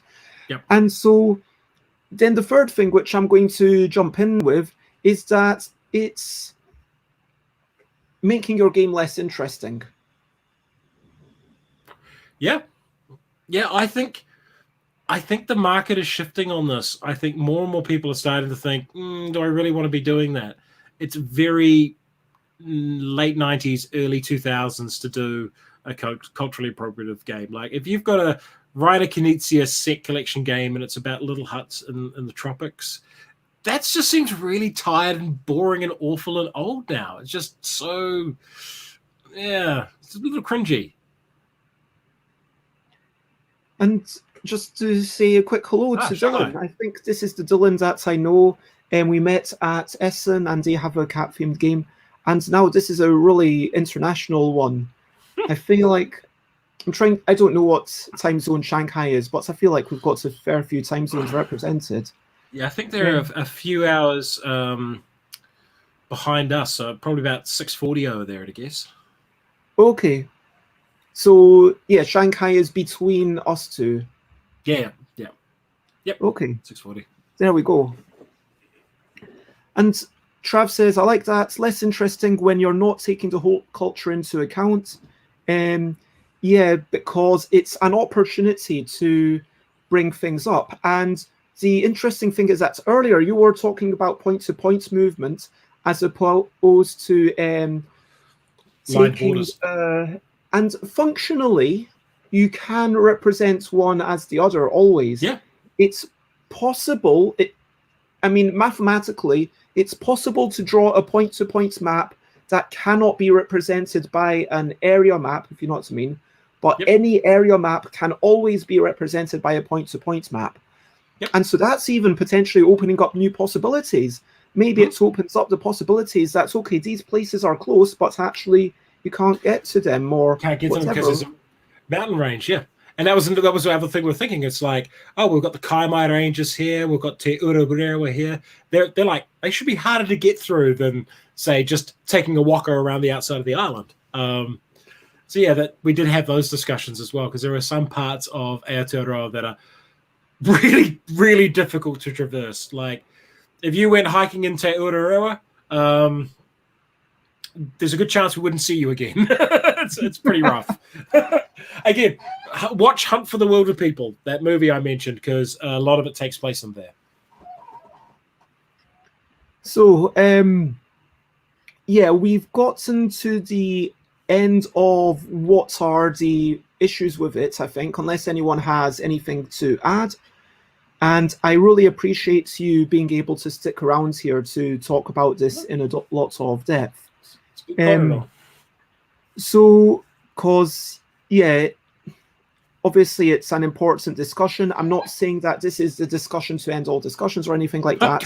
Even on this show, you know, I would love to have more people who are willing to come on to talk about these things and talk about it. Maybe we can even get a little bit more focused in future episodes. But so we've talked about these, and now let's talk about the tips. What can we do about it? So what we've done here in Aotearoa is create the Papakumu CoOp, which is the board game co-op, to keep an ear out for games that include Maori culture, so that we can act as an advisory group for them. For those who haven't, who have joined the chat later, I am the sole Pakeha on that group, and this is with 6 other Maori, all involved in either cultural sensitivity work or in design of computer games, board games, and role-playing games. I really think other cultures, other groups could benefit from something like this. We're still starting up. We're still getting geared up and getting our act together, defining our core values in that. You didn't give me a link to it in your list of links. No, because we haven't got a site set up yet. We're still talking about what to put on there and how we're going to do it. So, okay, that's totally fair. But we're basically trialing something here. We're trialing something different, and the idea there is that if we present a good model for how Indigenous culture can engage with board gaming in a way to make better games that better represent the culture, and a richer, deeper, more exciting, more interesting, and more varied games that tell Maori stories with a Maori perspective, that is a model that other cultures could potentially pick up. And, of course, modify to suit them, because there are particular aspects of Te Ao Maori that won't translate into other cultures. Maori, for example, have a very strong collective decision-making process. So there's no leader in the co-op. There is no person who is the boss. What we do is we kind of get a consensus, and that's where we go. It does mean we're a bit slow sometimes, because we have to have those hui, and we have to have the good korero and really get that conversation going out. And and people have a strong point of view, but eventually you get to a sort of consensus group decision, and then that's what I mean, the by collective being the goes with. social media person, though, you are going to be the face of it to some extent. Not long term. Not long term. Because I was So going to say that feels like it could be problematic. it's definitely not going to be me doing the only one talking. I'm talking about it here because I'm here. But Fetu, Matui, and Morgana in particular are definitely keen to get up and talk about it more. Just at the moment, they're across different fields. I'm the one with the biggest board game reach at the moment. So yeah, I will ideally step back more as the group gears up and gets better, and I'll just be in there because of my eyes and ears on the industry. That's really my specialist role in there, is to be the eyes and ears on the industry. And because I've got a near photographic memory and an encyclopedic knowledge of board games, so I'm like the living computer that they can talk with. But all of our values, all of the ideas that are coming out, that's not me. That is, I'm a small piece in a larger group that's coming up with that. But that's what I think we need to do, is when you see someone who's designing a game or a publisher that's putting a game together and they want to set it in a culture, is just to sort of say to them, hey, have you done your work? Have you talked to the right people? Who have you spoken with about this? Are you really comfortable if you got questions about this? If a good example of this was a game that came out recently called Tuvalu. It was by Alley Cat Games. And they put out their initial art, and the characters in that game had tamoko. So they had full face tattoos. And that's not a feature of the Society Islands. So that's not a feature of Tuvalu. That is something that is very fundamentally Maori. But it gets mistaken for being more wide in the Pacific than being a uniquely Maori thing. So I actually did talk to them and said, hey, by the way, you should probably check to see if the people of Tuvalu actually had tamoko, because I don't think they did. And if they didn't, they shouldn't be looking like that in the game. Yeah, so it's a good example. It's just be mindful. You don't need to go, oh my God, like, why are you doing this? And jump down people's throats, because I think most people are trying to act in good faith. Most people act from a good place. So you can't just jump down people's throats. I think it leads into what we said earlier, that a certain degree of outrage can lead to a certain defense mechanism. And now I'm not going to say don't be outraged, because that's like tone policing, which brings with it its own set of problems. Well, it's more of a case of manage your outrage, and also or just maybe, I don't know. It entirely depends on the circumstances, because we can't like you can't give like a hard and fast rule. But if you can educate, try to educate. If someone's a complete arsehole, then, by all means go off at them. So Jay Foolsguard says at the limited medium of board games might lend itself to simplification and caricature, and as a designer publisher you ought to be aware of this. And I'm not sure if what you're saying is that there's a potential trap to be fallen into, where it can get overly simplified, and let's do our utmost to remove ourselves, because something like having the wrong markings on people. Yeah. I think the counter to that is, if you are going into simplification and caricature and you are presenting a culture, and by doing simplification and caricature you're misrepresenting a culture, pick another topic for your game. If you are doing a simplification of something, does it really need to be based on that culture? Why do you need to be telling that particular story? If you are leaning into that, why not do it about cats? Why not do it about cats with hats? Why not do it about bankers, white bankers, Chad bankers? You can do anything. You don't necessarily need to do it about a specific culture. So if your abstraction and caricatures cause harm, choose something else. Yeah, that's the thing. It's about, does this thing cause harm? There's a whole question of how can we respond when things go wrong. There's a question of ownership. I just want to address a couple of things here, which, going back to the pros, one of the neat things that point-to-point facilitates better is things like Matiu, Somes Island, which was a PA, but it didn't belong to one tribe. Yeah. Instead, it was used as a raiding point for other tribes attacking the Wellington region, and sometimes as a repelling point for the regional tribes. I'm still not sure I totally understand all the history that you're talking about. I do. So Matua is the island that the photo for the intro and outro for 3 Minute Board Games is taken from. Okay. So it's an island I've been to. It's a small island in the middle of Wellington Harbour. Yeah, and it was just a power site is a fort, for want of a better term. It's a Maori defensive fort. And that fort was used by different tribes to go raiding up and down. It's one of the quick little Wellington history pieces. So, kind of doing research can potentially lead to an interesting, wrinkle in the game, which makes, let's look at, for example, Power Grid by Friedman Fries.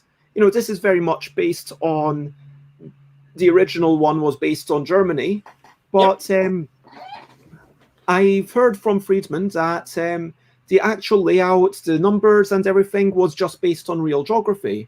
Now, those numbers, frankly, could have been anything. They could have, spent many years trying to work out, okay, is this better, is this better? And frankly, there's probably 100 different setups that could work equally well. But once you've got something that, mirrors a little bit of what's going on, how interesting is that? Because then suddenly you feel like, let's say you're playing Ticket to Ride London.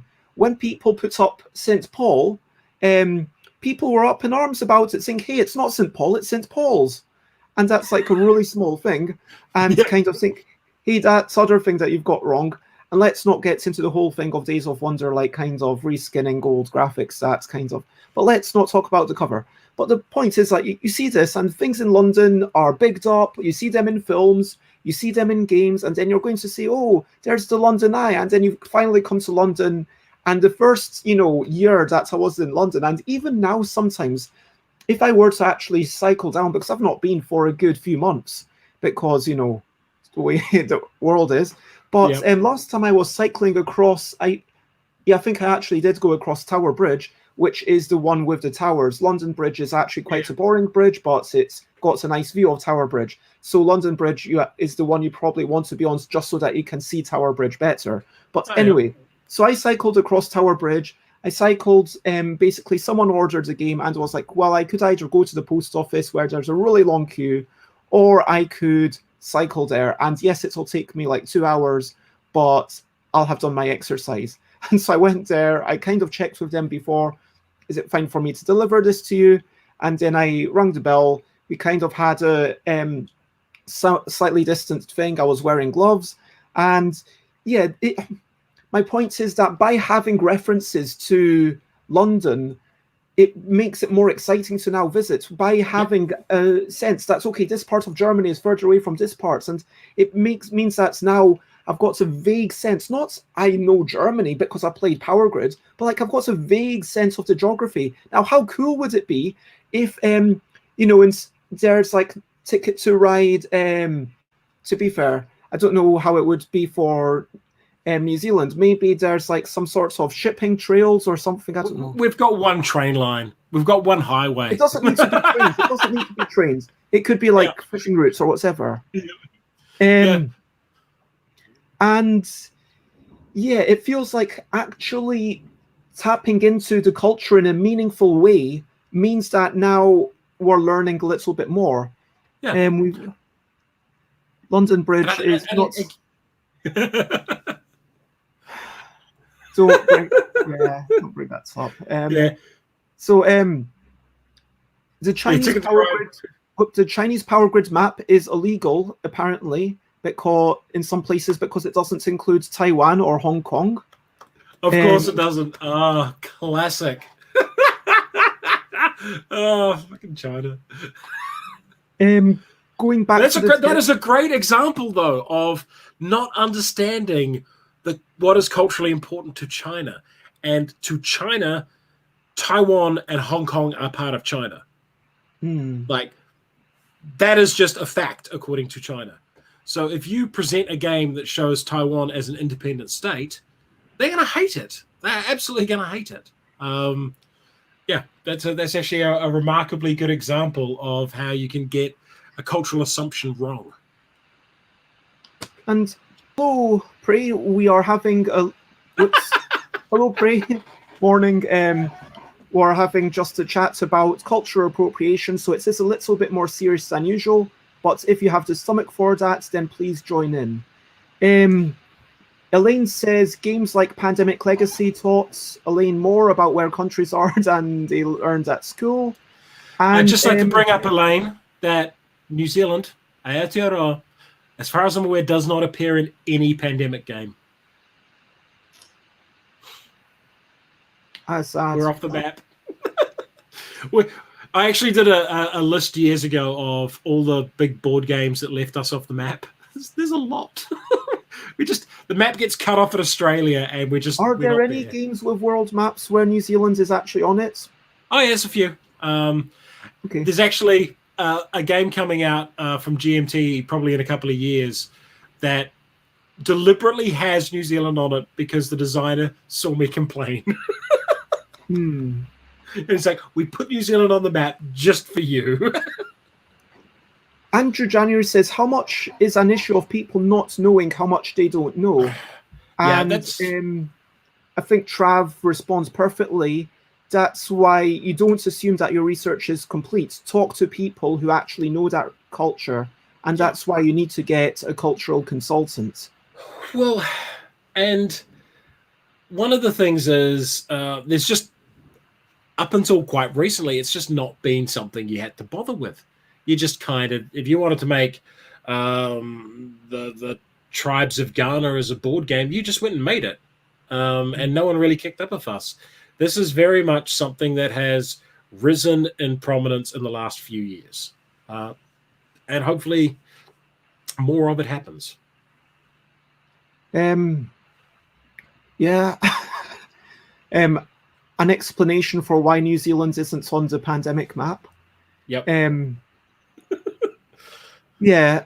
Alan Outson says, how would different cultures or peoples tap into your initiative?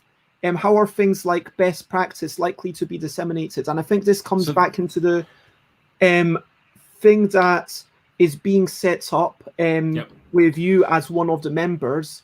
So one of the issues with that is what works for us might not work for other groups. So again, assuming that our model is an appropriate model for any other group, that's another trap is assuming that what we develop would work anywhere else. So we can sort of advise and guide and sort of work with other groups, but that would have to fit their culture, their values, their organization. Some cultures are very hierarchical.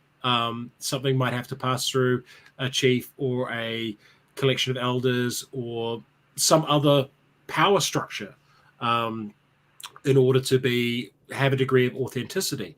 I think for every single culture, there would be their own unique things. What we can probably do when it gets worked up is figure out how it worked for a Maori point of view, and people can take the lessons from that they read out of it themselves. But yeah, it's actually quite tricky. Now I understand what Trav is talking about. That makes a lot of sense. That from the perspective of the designer and publisher, there hasn't been any negative impact for cultural appropriation, because, and so I think there's a few kind of agents at play here. Firstly is the people making the game, like the publisher, the designer, everyone involved in that whole process. Secondly, is the people buying it. Secondly, is all the gamers looking on who are being aware of it. There's one slight one I can think of.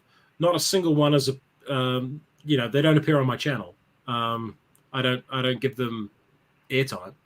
And I mean, I'm not the biggest reviewer out there, but I'm a reviewer that chooses to not cover them. Maybe others will eventually follow suit.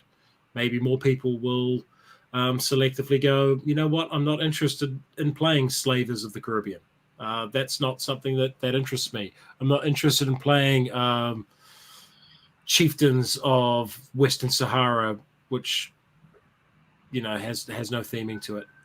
I think it might not have impacted them much yet.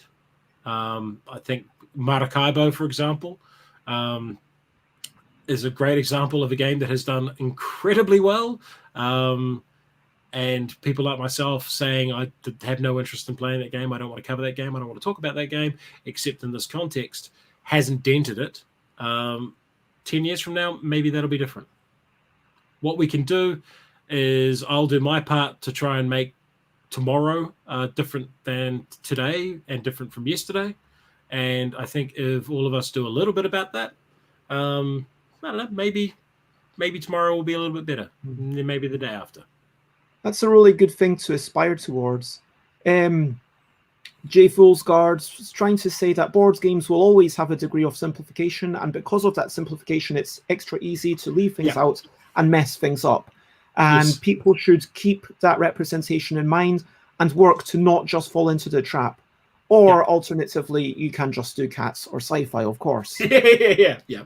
Sci-fi cats. So I think if I'm going to take this, simplify, but do so in a mindful way. Yep. So yeah. As no more cat games. No, I wasn't going to give that the time of day. I'm going to give this one the time of day. More cats. Yeah.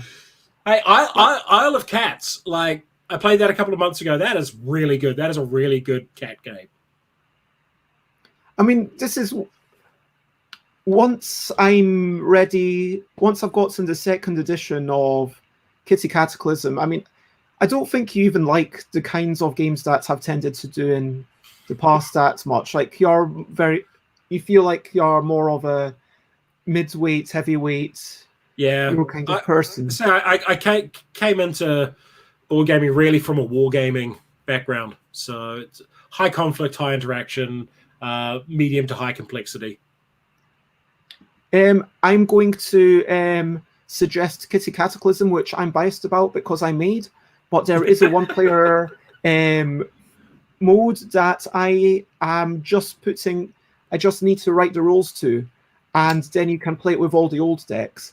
But there's going to be a second edition Kickstarter once I'm a bit more on top of things, mentally and time-wise and organizationally. But yeah, it's free to play on Tabletopia. I will write the one-player rules down, and if you're interested in blind testing that, I am looking for blind testers for the rules. Sure. So that is a thing. Thank you very much for giving me the permission. Sometimes plug that stuff. Plug that stuff. Plug that stuff. You need to plug that stuff song. You need to do. I'm gonna plug stuff right now. I'm gonna plug my stuff. You. Oh, awesome. So, Trav, there's a banner here. Let me move. So this banner, message me either on twitter.com/stuffabed or stuffabed@gmail.com, and so that I've got a contact for you and we can sort it out there. But so going back to the tips of what can we do, I think that there's 4 parties that we need to think about. If you don't mind me kind of leading the conversation, well, it's my show. But I know it. So I think that there's the publisher/designer. What just happened? I'm just. You just wanted to lead. I was just gonna hide for a bit. I mean,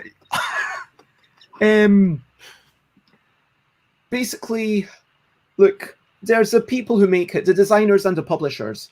And the designer, I think it's for both of these people, it's important to be mindful of what you can do. But let's give the I'm just going to reiterate the 4 things: publishers, designers, people who buy the game / see the game in the gaming area, people of that culture, and there was one other one that I forgot. Let's just talk. Board game media people like me, board game media people like myself. Would there be a 4th category? Yeah, I guess so. That's kind of within that envelope. Yeah, I guess we've got the board gamey people, which includes the purchasers, but then the media, and then, but even the purchaser, you do have a voice on Twitter, for example. But it's undeniable that if you have thousands of followers, then you've probably got more of a voice, and a publisher is going to be more affected by you saying, hey, this game's bad, than if you've got 100 followers, if you know what I mean. It's just the way of the world. Now, for the publisher designer, yes, we could do all the research in the world, and ideally, we would be going to live there for a while, or at least getting consultants and doing a lot of research. But let's be mindful that these things do take time and money, which not everyone has, because there's not a lot of money in board games. Now, there is some money, I'm not denying that, and especially when you're publishing, 10, 20 more thousand copies, it feels like, okay, surely you have a bit of cash to get someone to just play it through for a day.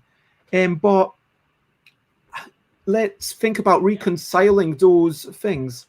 So I think one thing with that little bit is, it does cost to do research. It does cost to go explore things. But say you've got an idea for a dancing game and you've decided, I'm going to make this about great waiata of Aotearoa, great songs and dances, kapahaka of the Maori people. But you don't know anything about that.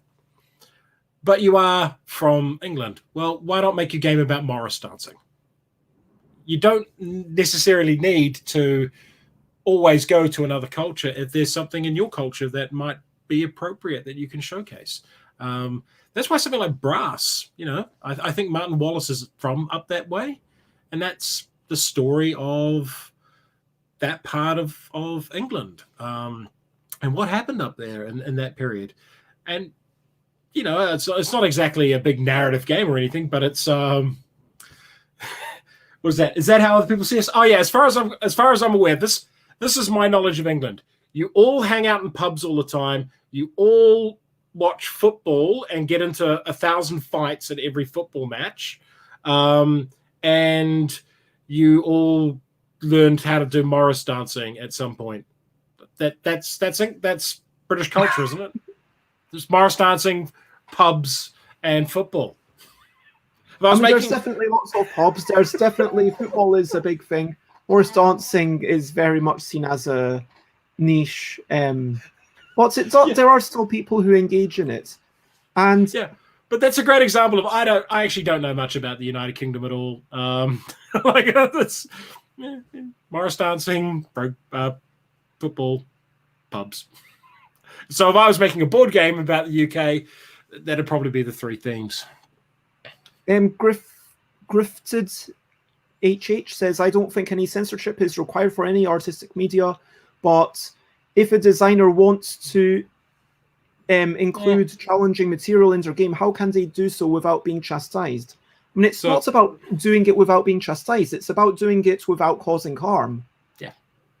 So there's a difference, like censorship, like no one's censoring anyone. Like you can publish whatever you want. You can make whatever game you want. It's just there are consequences for actions. And if your game is about selling slaves at a slave market in the South, that's the theme for your game, is who can make the most money slave trading in the South. You can bet your ass that there's going to be some people who are going to be pissed off by that. So it's not about saying you can't make that game. It's not saying that that game is illegal or forbidden or banned. It's saying, why are you making that game? Why? So, yeah, it's not about censorship. It's about decency. I think it ties into what you said at the start, that maybe you're just using the Hawaiian island or the Pacific island. Hawaii is in the Pacific, I should just say. It is in the Pacific, right? Yeah. Hawaii's basically So the I northernmost should just part say, of the great Pacific Polynesian. island for Yeah. a quick buck. But Javier says, yes, you must do everything you can, but haters are going to hate, nitpickers going to nitpick, and you can never please anyone. But bear in mind that when someone's nitpicking, as a designer, as a publisher, I think it comes to what Jay said earlier on, which is about actually listening. Because, hey, who are these people? Is it someone who's being offended on someone else's behalf? In which case, that can be problematic in its own way. Or is it someone who's actually saying, hey, this is actually, if someone's actually presenting you with a fact, if they say, hey, this is a name that the indigenous people use, but they prefer other people not to use it. Or if they say, hey, this is a name that it was never actually called. I mean, I hate the term ancient Persia because Persia sounds romantic, but it's the truth that Persia was never used in the land of Iran, because internally it has always been called Iran. Manas Iran miom. If I want to say I come from Iran, that's what I just said. Manas Iran miom. I was ignorant of that, and that I've learned something. But Persia was basically a name that was used by people, foreigners who were then talking about this far-off mystical land, and yeah, they needed a name for it because I think Farsi is the language that you speak, and you have the Parsis who were the Zoroastrians. They're not the Iranians who went to India, they're the Zoroastrians who went to India. Those are the Parsis. Anyway, so all of this got mutated into Persia for some reason, and then there's the ancient Persian kings, but it's always been Iran anyway. And if someone tells you that, if someone says this game is based in ancient Persia, maybe you should think, hey, is this person saying something that's important? Maybe we shouldn't talk about Persia in literature, because maybe now that we're all talking about Iran, it's almost like you're saying, hey, there's this separation between the myth and the reality, whereas it's always... Anyway, so yes, do expect to receive some criticism. I can expect. What Morgana said to me, who's one of the co-op, was that it's not about getting 100% right, because you can never get 100% right. You can never represent all aspects of a culture. You can never talk to everyone in a culture and get everyone's story. That's impossible. It's about being able to be confident when you are asked questions. So when someone goes, hey, why did you include this term instead of this term? You go, oh, well, we included that term because of this reason. So as long as you've got a rationale for why you've done things, as long as you're confident with the subject matter, and you've talked to some people and you know enough that you can go, we knew about that, we made a decision. Because then, yeah, it is nitpicking. Like, so if you were going to do a game about specific iwi and so specific tribes in Aotearoa, and you picked 7 iwi, and someone from the 8th biggest iwi goes, well, why aren't we in there? Why'd you pick those guys instead of us? If your rationale was, well, we picked it off census numbers based on the largest populations. That's how we picked it. And your iwi was 8. We only had space for 7. At least then you've got a rationale.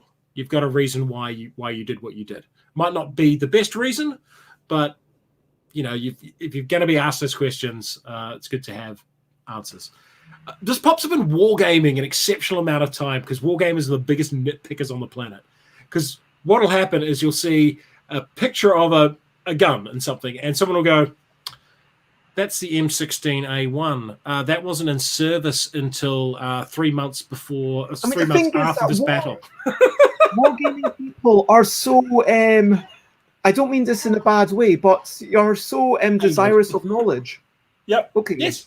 Yep. And I was going to use the word geeky, because to me, geek just means that you're desirous of knowledge. and in potentially in an insular thing. I mean, I'm definitely a board game geek. And look, it would be nice if there were people who were desirous of knowledge in the same way about other cultures, not just about what exact equipment was used in 1550 versus 1600.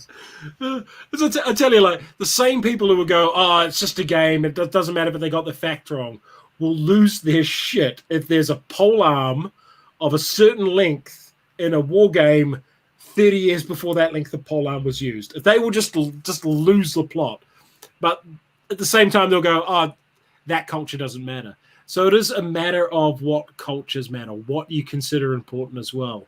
And wargaming in particular has a tendency to put the technologies and conventions of Western warfare very, very high on their priority list. And the actions and motivations of non-European powers a lot lower.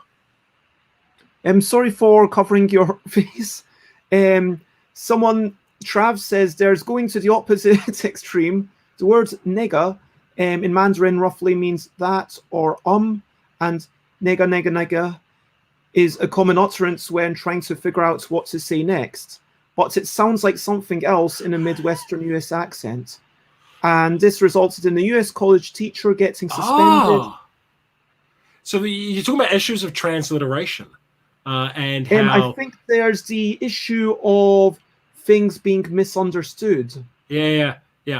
And so, something that seems like, hey, this is correct and this is reality, or this reflects it, but then someone else might be like, hey, whoa, that's really horrible. Like the other side of the coin, like, you've represented the culture correctly, I think, and yeah.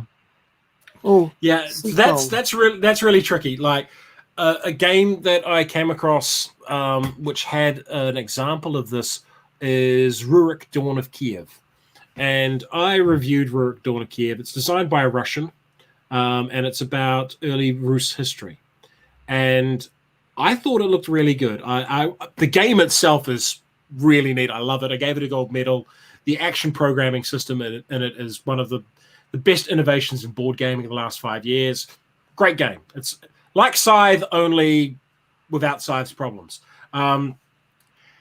The problem is, I got some commenters from the Ukraine who were really pissed off with the game because their version or their portrayal of the same events was quite different, and it presented a real Russocentric view of that part of their shared history. And that's the kind of stuff that you can end up in a trap with this. You can like go, oh, this game's about the Kievan Rus. I'll talk to Russians. I'll get a Russian designer. Oh yeah, if there's a conflict, you've got to talk to both sides. Yeah, but this isn't about a conflict. This is about a shared history. So you have a people that are split. So it'd be like talking about part of Indian history by talking to some people from the Northwest who might have a very different point of view on some events than people from the South would. It's just things are can be really complex. So that's just going to happen, and I guess you do the best you can. And sometimes you got to be prepared that you might get it wrong, and then just mea culpa it. Just go, yeah, we got that wrong. My bad. I mean, finishing off these tips for the publisher / designer, and yes, that is absolutely true, Elaine. I feel like there has to be more onus on the publisher doing a little bit more of the legwork in here. Because, for example, I'm thinking of my friend, I'm trying to remember their name. I can't even remember the name of, so their first name, Andrew, anyway, so Andrew Bond, that's the one. They made their first published game was by Mayfair about newspapers. Okay, everyone, it's not going to offend anyone. The second, they've made a game that I've played, which is actually really cool. It's about building bridges in this city that I can't remember the name of, so I'm not going to guess, but it's based on reality. Now, going back to what you said about book learning doesn't equal getting in touch with someone, it feels like, okay, the problem for Andrew there is like, look, this is a hobbyist game, and whilst you can be super lucky, you can have something like Anachrony that just does super well, and then you basically make a decent living from that. And so congratulations to David Turksey. Although they prefer to be called David Turksey because everyone calls their name wrongly. So sorry, David, if you're watching. But yeah, anyway, lots of love. So yeah, a hobbyist game can be a smash hit success, but realistically, it's not going to be. No. And realistically, if I make a niche game about a particular bridge in a city, and it's the interesting part is the history, and also it's got like one wee twist on worker placement or whatever, it might be a wonderful game and I might enjoy playing it, but realistically, how much am I going to expect from that game? And is that even going to pay for me to then get a consultant? And I don't even know if it's going to get published. But at the point that the publisher takes it on, A, they should know that it's definitely going to be published, at which point having the consultant on makes more sense. B, it's undeniable that the publisher is handling more money than the designer, which is fair. They've taken time to develop all those relationships, do the marketing. The publisher's doing a lot of work for it. But by the same token that they are spending money on art, and nowadays it's not just the art which draws you in. People are more and more accepting that we need to spend money on a good rule book, because otherwise people won't be able to play the game properly. That's not going to be something that gets you to buy the game.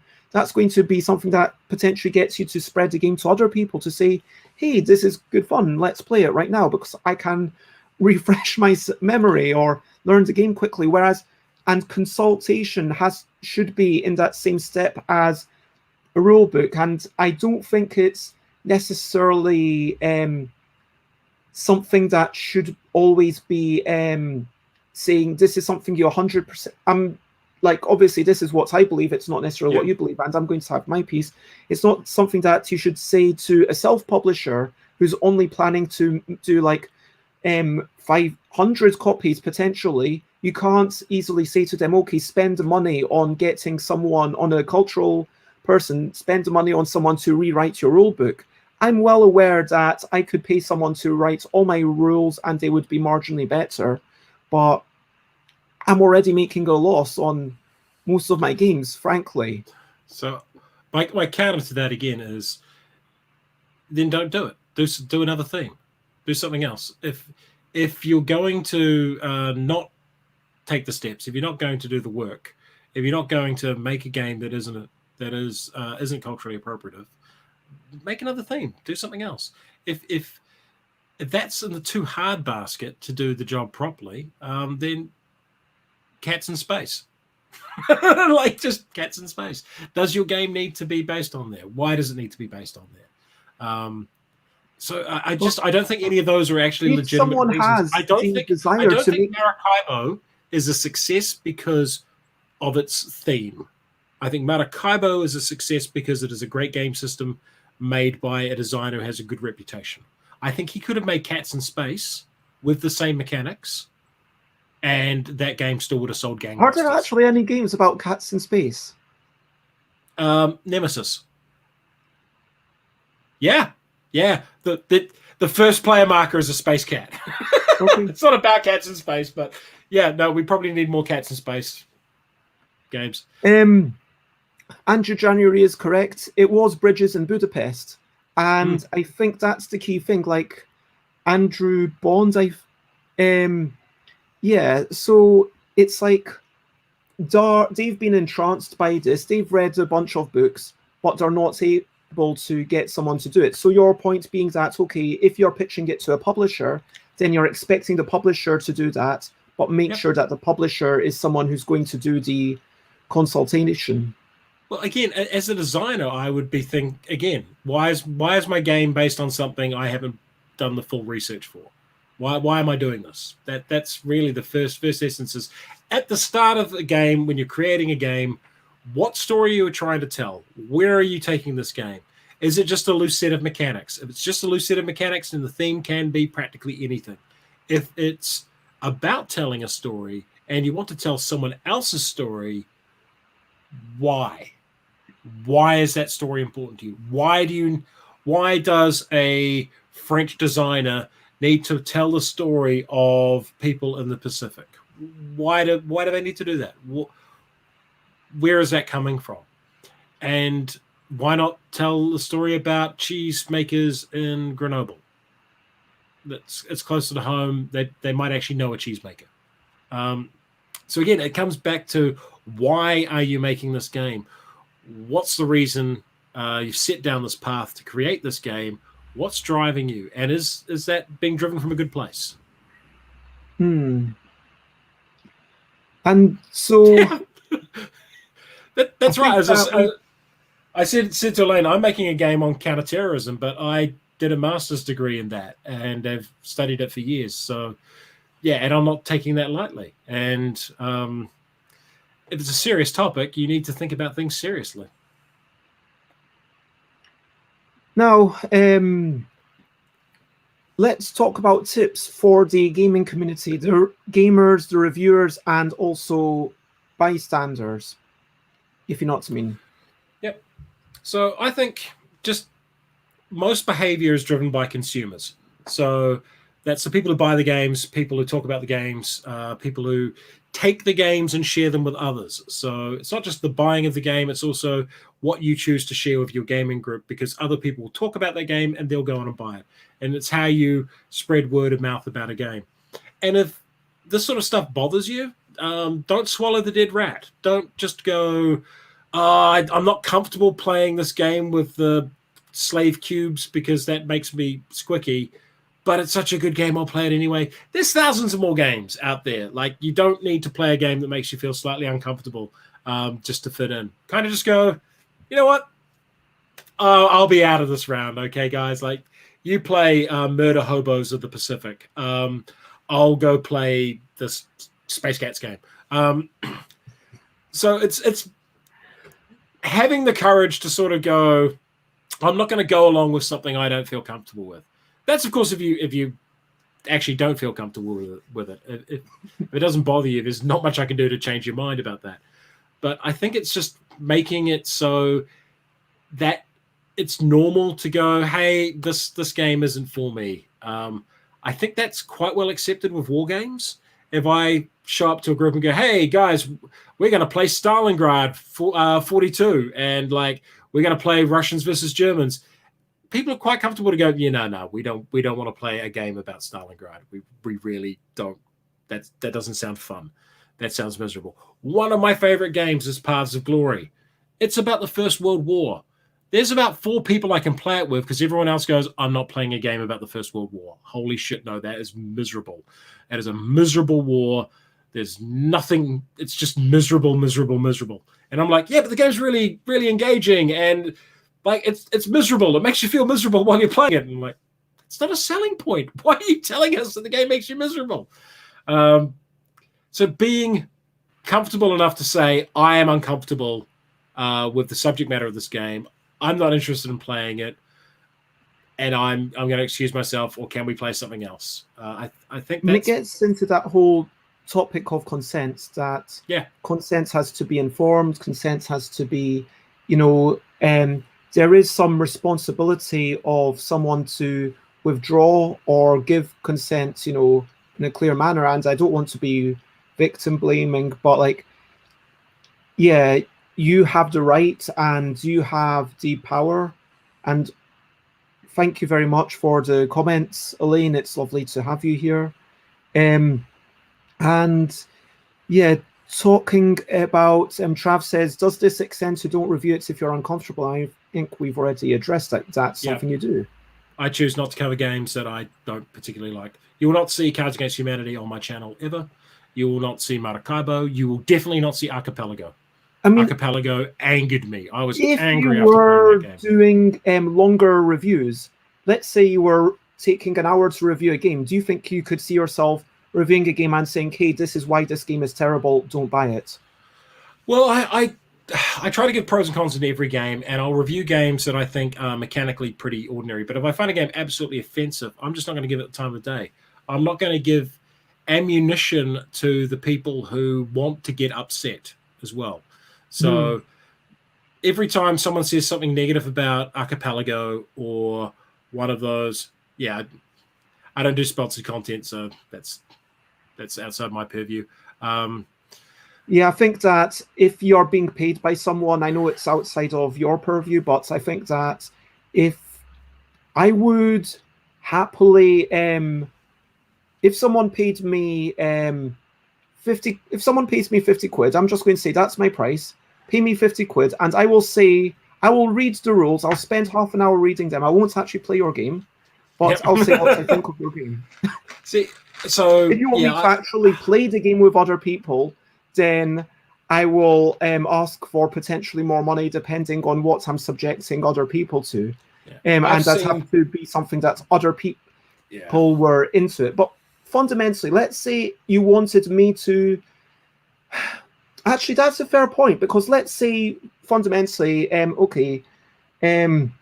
someone made a game that was so horrible.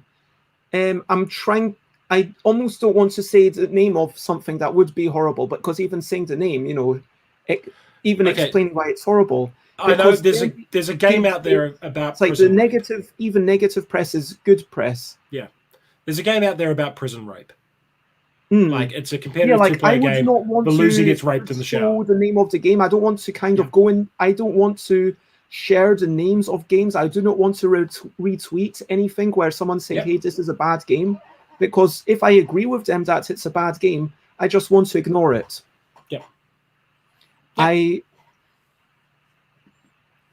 when you're being paid by someone, there's a moment where you're saying, okay, I'm going to accept your money for this thing. And in all seriousness, genuinely, yeah, sure, if someone I would basically consider it like consultation. And my price varies depending on who's paying me. Like if Hasbro wants to pay me, I'd probably charge more than if, I've actually done mentorship for free for people who are just starting out as parts of a thing. But if someone's like, okay, here's a game you've never heard of, I want you to talk about it, I would be like, okay, that's some sort of consultation work. I'll do an extra thing for like an hour. I'll just stand here, read through the stuff, shift some pieces around myself, play it a bit, and give my best opinion based on that. I'm going to consider it consultation work of me, what I think of this game. And at that point, I'm also working for the person who's paying me. It's a difficult thing, though, isn't it? Yeah, but I mean, that's a little bit in the backstage. For my kind of stuff, I'd have to put my voice brand and that on it. I turn down probably $10,000 to $20,000 worth of business in previews a year just from unsolicited. We will pay you to put this game on the channel. I turn down. At some points, I was turning down multiple a week. Because people wanted a 3-minute board games preview for their Kickstarter. And a lot of them were terrible looking games that I would not be comfortable associating with. Many of them were Cards Against Humanity knockoffs or edgy party games involving Trump and other US political figures and stuff like that I have no interest in promoting, no interest in being associated with, and generally find borderline offensive to flat out offensive. And yeah, one recently was Brexit the game, I think. It was like a Brexit-themed game or something. I was like, this means nothing to me. Like, I don't want to take your money to put an ad for something I don't like or don't associate or don't work with. Now, I understand previewers are different, but I'd have to hope that, even most previewers wouldn't put forward, even if they're paid, a game that was truly offensive to their core. And if they do, they're not the kind of people I want to associate with, if I'm honest. You're going to take a paycheck to promote something that you find fundamentally repellent? No. No, not my kind of people. Yeah, because you do have to think about what you're doing. And this is something that I'm just going to share my calendar in the Twitch. And next week I'm actually going to be talking about the obligations of a reviewer, which gets into that, like the whole paid thing. And then who are you talking about that with? With Antoinette of Board Gaming Inquisition. Oh, yep. Cool. And that's going to be actually in exactly a week on Friday. And then Saturday, I'm going to be talking with Ella again, who's from your neck of the woods. Yeah. And 3,000 kilometers away. But well, it's like, it's always in my neck of the woods. Yeah. It's about the same distance from here to Melbourne as it is from London to Moscow. Wait, is Ella in Melbourne? Yeah. Okay. I did not realize that. Wow. Yeah, it's just, but you're vertical rather than that way. Yeah. I know, no, it's directly horizontal. Melbourne's a little bit up from us, I think. Really? Wow. That's amazing. Yeah. Okay. And this is it. We're in the middle of nowhere. There's nothing near us. So, I guess the tips are that if you're a gamer, you don't have to play a game that you find repugnant. If you're a reviewer, you don't have to review a game that you find repugnant. You can talk about, but yeah, there's something to be said for reviewing. If we are reviewing a game, I mean, so my passion is game mechanics, right? And there's certain game mechanics that I find offensive, not morally, just because they're bad design. Like, yeah. I find it really offensive that so many games come out that do not have, that suggest in their marketing that there's some sort of interesting game of strategy and something going on, and then they end up in a deadlock 90% of the time where, okay, neither player actually wants to make a move. And I've seen a lot of examples of this in badly designed two-player abstracts games. Yep. And then nothing pushes the game to turtling. Turtling where people exactly. People hold the defensive. Like there's turtling, as you call it.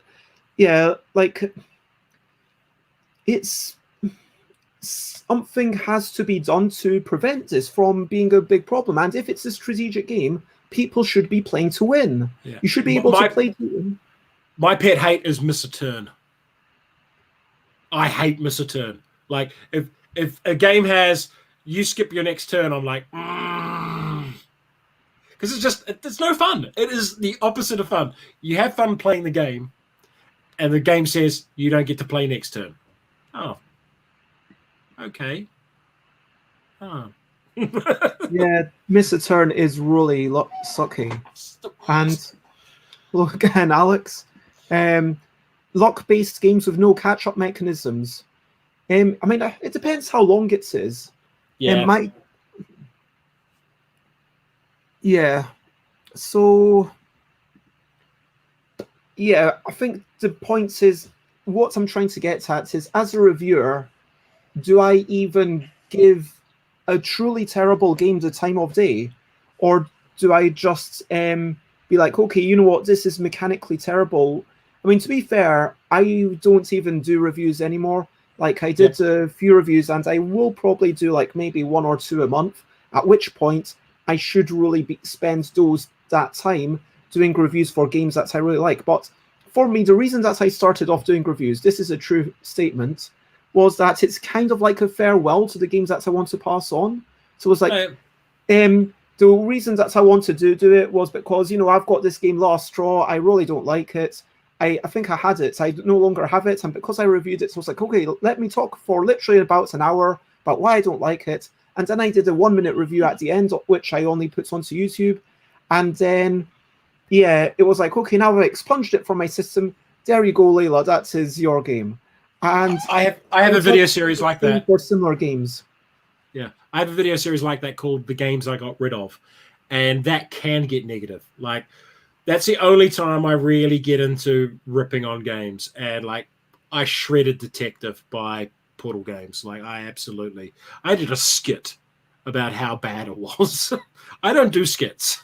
I actually did a skit for that one about how bad the writing was. Oh, shocking. But yeah, it's that passing the game out. That's when I'll do a negative review. But if I'm going to do one of my 3-minute recaps, they have to be games I at least kind of like. They have to find something redeemable in it. There has to be something I think someone else would like. Not necessarily that I'd like, but that I think someone else would find interesting. I mean, I think for me, I kind of come at this as a designer, and obviously there's a big bias. Like, anyone's got their own bias, but you could say that, let's say I review a game that comes from Gigamic. Now, Gigamic is paying me a substantial amount of money every year. Like, every 6 months, they pay me, you know, an amount of money that doesn't allow me to buy fancy food, but it allows me to pay my rent. Yep. And that's the reality of the situation.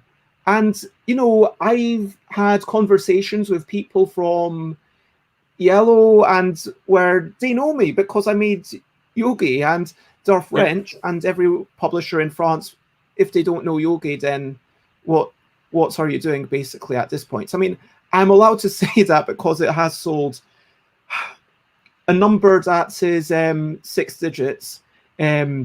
So, and they do a lot of promotion in France.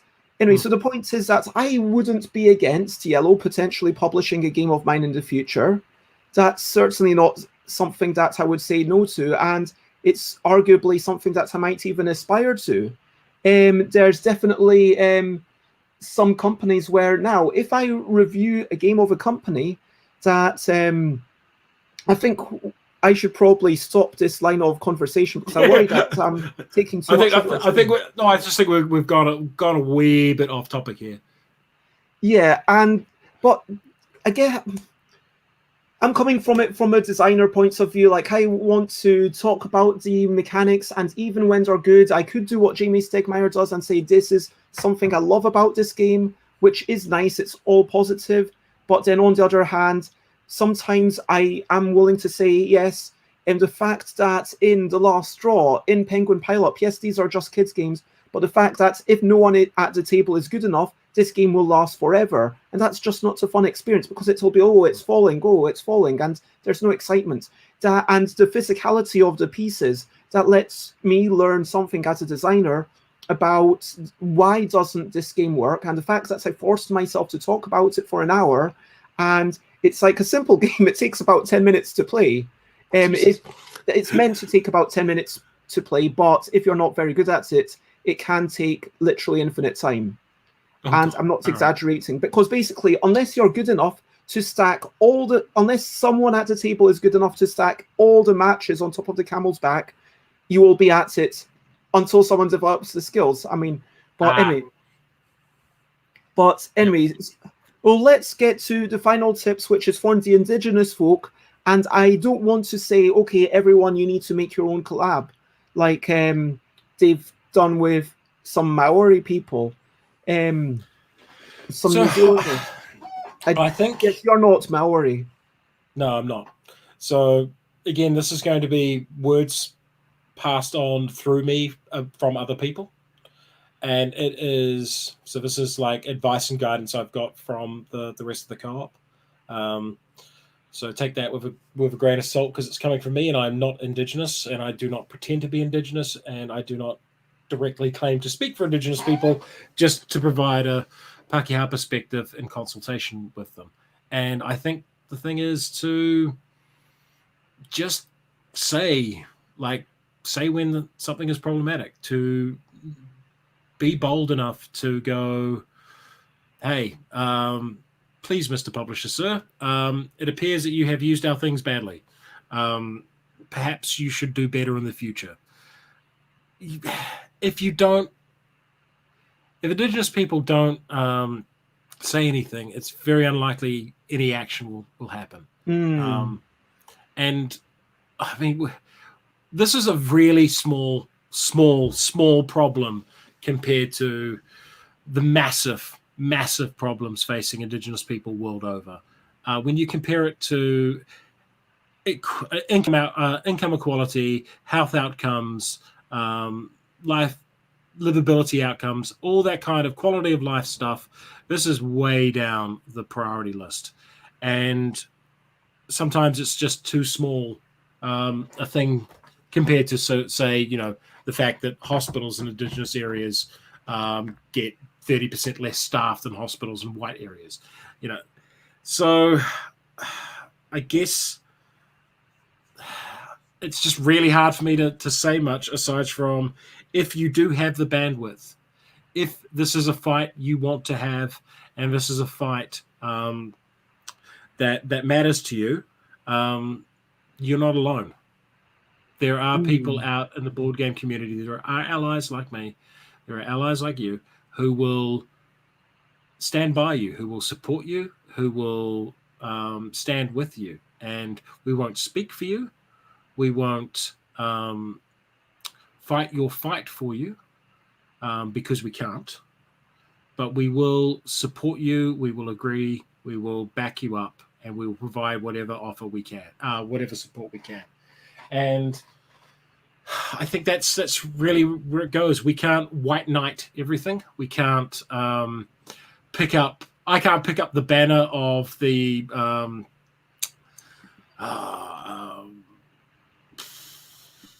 Apache people and fight for them in a board game, because I don't know anything about their culture. It's not my place to say that. But when an Apache leader goes, "Excuse me, sirs, you've stuffed up our culture in your game," I can go, "Publisher, you should listen to this person. They know what they're talking about. You've misappropriated their culture, and I think you should pay attention to what they've said." So I think that's about the extent of it. I think is listen, support, and empower Indigenous folk to make the change they need to make, and don't overrule them. Okay. This has been an epic conversation. I think it partially because it is such a meaty topic. Yep. And so thank you for doing some labor. I just want to acknowledge that there is labor involved when we ask Indigenous people to speak up. Exactly what you said. This is way down the list. And so it shouldn't always be on someone else to educate. I mean, in the same way that like if someone's misgendered, for example, or if someone, it's nice sometimes if someone else at the table, if you already know, and if you've checked with the other person, hey, if you know that they would appreciate you speaking on their behalf, but don't always assume that they would appreciate it. But if you've been given clear information, hey, this is a thing, then in future you can say, hey, just to let you know, Beth has told me that they prefer not to be called he by anyone. If, someone's at the table and someone kind of corrects someone, I do appreciate it, because every time it's like not the most important thing to me, as you say, but it is kind of yet another thing. And it's kind of like another straw on the camel's back, which is why I think I was thinking of that game. I'm going to give 1 more minute to any questions, and there's one question which is completely unrelated to anything, but straight off the bat, Alexander Pfister's one guy I probably won't touch his games because of Great Western Trail and Maracaibo. The guy who designed Archipelago is such a nightmare game. It is offensive from top to bottom. Everything about that game is awful. But aside from that, there's only 4 or 5 publishers I will have absolutely blacklisted, and none of these will be shocking names to people. It's mostly Golden Bell because they're awful. They're just shockers. Robert Burke Games because that guy's a maniac, and openly kind of supporting transphobia. Yeah, and there's a few like that, but that's kind of it. There's themes I won't touch, but if Alexander Pfister does a game that is about cats in space, I might look at it. People people, except for people like Robert Burke, who's clearly unhinged, kind of terrifying human being, and I don't want to give that man any kind of attention or money. People can improve; they can get better. It's like that whole thing about negative press being good, but like I don't know, not played. I know there's a couple of big names. I've not personally played any of them. Is the truth. But yeah, we've got one final question because I do really want to wrap it up. So do you have a usual day of the week that you post? So the regular 3-minute recaps are posted around about 9.5 hours from now. So my Saturday morning, that's when I put them out. So that will be UK time. Will be 9 o'clock in the evening on a Friday night for the 10:30 UK time, I think. Yeah. But that's different. So I get Europe as the just before they go to bed. So I get them at like 9 o'clock at night, and I get the US just as they're getting home from work on a Friday night. And yeah, let's move on. Sorry. So yeah, recap, wrap up, and thank yous. So to recap, I think that we've established that wow, this has been quite a conversation. Yep. We need more games about cats in space, and Escape from the Aliens in Outer Space. Having one cat does not count as sufficient cats in space. But what we are talking about is not cats in space. We are talking about cultural appropriation, which is basically when you've done insufficient research to talk about what can be a troubling or sensitive topic to a group of people. That's basically what it comes down to. And is that agreed? Yep. Okay, yep. So it can be good. Well, insufficient research can never be good. But basically, if you do that sufficient research, then it turns from being a problem into being a great thing, where it makes the game more interesting. It makes the game, it tells us about the world.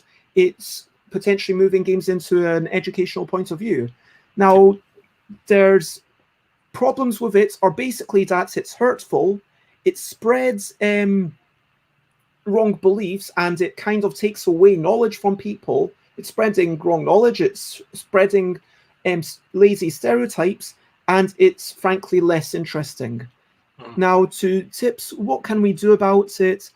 For the publisher, designer, if there's something you said, something is seeming like, okay, that's just too hard to do, then you've said that sometimes you need to accept, I'm not going to do this. Because if you want to do something, what you're saying is that there are certain things that if you're wanting to talk about the Holocaust, if you want to talk about, as an extreme example, but even if you want to talk about, like the way that these people fished, like if it's about a particular type of person, like who was coming from a particular island, the way that this particular person fished, if that is the game, then you don't want to just assume that they fish in exactly the same way as you. So you want to at least get one of them to kind of be a consultant and do your book learning, but then you need to get a consultant on board. And don't be too proud to admit to accept the feedback you get. Don't be too proud that your book learning has all the answers. Tips, just make sure that you speak up. Don't feel like you have to cover a game. Don't feel like you have to play a game just because it's there. You're allowed to say no to your gaming group. You're allowed to withdraw consent. And if someone can't deal with you saying no, frankly, they shouldn't be your friends. And if you're a person who's from that culture and you are hearing people talk about it, then at that point, speak up if you have the energy. If you have the energy, let people know, and you can create a manifesto. But do what you can, but don't be afraid, because there will be people to support you. And looking at all the comments quickly. So that's been my recap. I don't think there's anything more that we need to say to wrap up. No. Thank you everyone who's Trev. Yep, we are almost at midnight. That is true. Yeah. Yeah, don't be afraid to stop playing a game if you find it offensive. That's a really good shout as well. And so I just want to give a quick shout out to say thank you to everyone watching. Thank you to Xate, Alan, Alex, Andrew January, Goff Smurf, Iron Cat. I don't know who you are, but you sound cool. Oh wait, so you were I forgot in your name. Something from Shanghai. It's from Shanghai, yeah. Sorry. J Fool's Guard. It's lovely to see you all. And Richard Simpson for jumping in. Javier. Who else was there? Elaine. Everyone who's been chiming along. And sorry if I missed you. Oh, Dylan, that's the one. So yeah, thank you very much. And most importantly, thank you, Jay. Yep. And thank you for being part of Cultural Appropriation in about 3 hours. And you'll notice, and yeah, this is a very much long form. This is the most long form thing you've ever done. Yeah. That's good though. I'm glad you enjoyed it. And so, yeah, if you want to check me out, you've got stuffbybeds.com is my main website. Stuffbybeds.bigcartel.com is where you can buy stuff. Twitter.com/stuffbeds is where I tweet a lot. Instagram.com/stuffbeds is pictures of games I made, games I've been playing, or pretty things. Twitch.tv/stuffbeds is where I stream. Facebook.com/thingsbybeds is a thing. And stuffbybeds@gmail.com is also a thing. So, if you want to give a quick shout out to your things, which are already on the YouTube, but I will paste them quickly on the Twitch. I think it's just 3 Minute Board Games. Like, if you just search for 3 Minute Board Games, you'll find me. And that's a whole bunch of links. Hopefully that will work. And yep, finally, looking forward to Hopes and Ambitions. It's over to you for this final section. So to keep us, giving a positive spin to the world, because the world's not just a nasty place of appropriating cultures.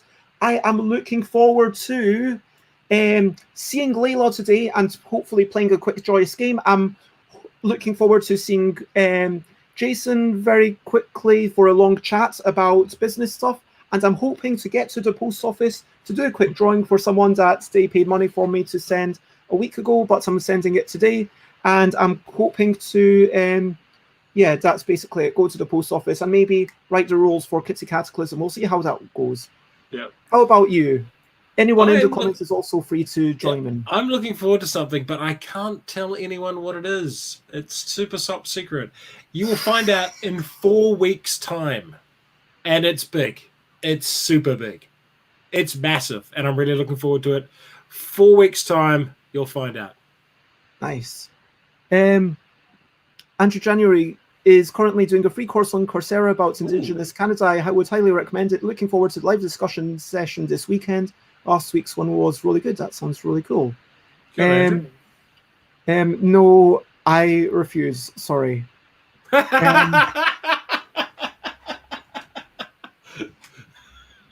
If you have, so these are some links: 3 Minute Board Games, 3 Minute Board Games, Vom Krieg, Patreon, and if you want to check me out, I think I can just copy paste this link. Let's see if this works. Someone clicks this link and tell me if it works. And my next streams are tomorrow. I'm talking about what is art direction with Lewis Shaw, and what is a good contract is going to be something I chat about myself, because I'm not the world's authority on contracts, but I have signed several, and so I've got a bit more experience than someone who's never done it. So this is aimed at someone who's done it less than I have, and hopefully I can pass some knowledge on. And then, teaching games with Stella, that's going to be exciting. And, and Stella is who I'm going to be on Dice Tower with in a couple of weeks. So Stella and I are going to be playing games with some people from the board gaming fashion label, Ludo Cherry. Stella works with Phoebe. Phoebe Wild was the main person for Ludo Cherry. I've had them on a couple of times. Lovely person. Yeah, so it's going to be Stella, myself, Phoebe from Ludo Cherry, and someone from Tabletopia. Cool. Would that be Mark? Yeah. Mark Harris. Yeah. Yep. So we're going to be streaming on the Dice Tower, which is so weird. Knowing Australasia, I know it's very Australian centric, but your kind of part of the world is called Australasia, right? No. No. Yes, but that's Australian centric. I prefer, we actually discovered recently that New Zealand is on a separate continent to Australia. Australia's on its own continental block. We're on what's called a submerged continent. It's our own continental block called Zealandia. And there's New Zealand and Tahiti. That's it. Oceania, if you must. Yep. Not a huge fan of Oceania either, but it's better than Australasia. Okay, Oceania.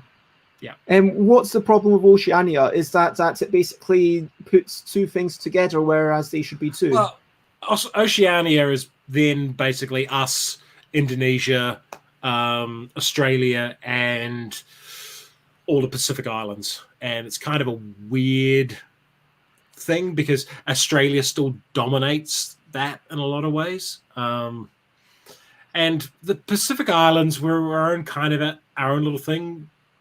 We're a Pacific Island. Australia's a continent. We're just a bit different. So it's like saying North America is the US and two others.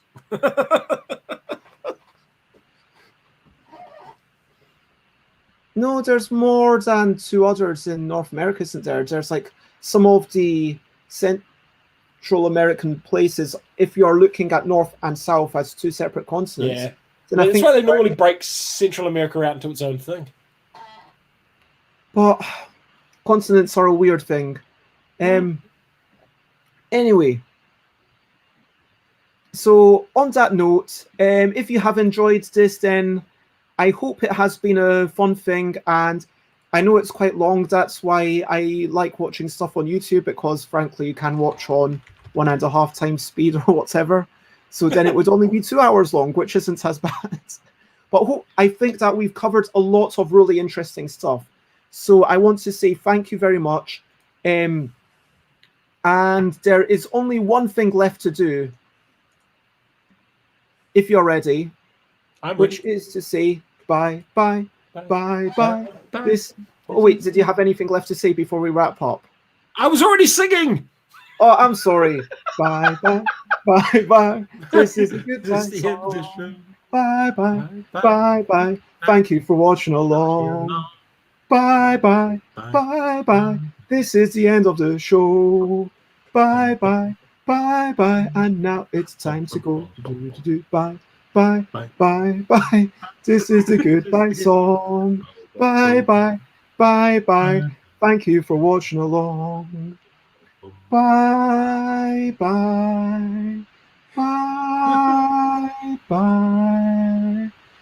This is the end of the show. Bye.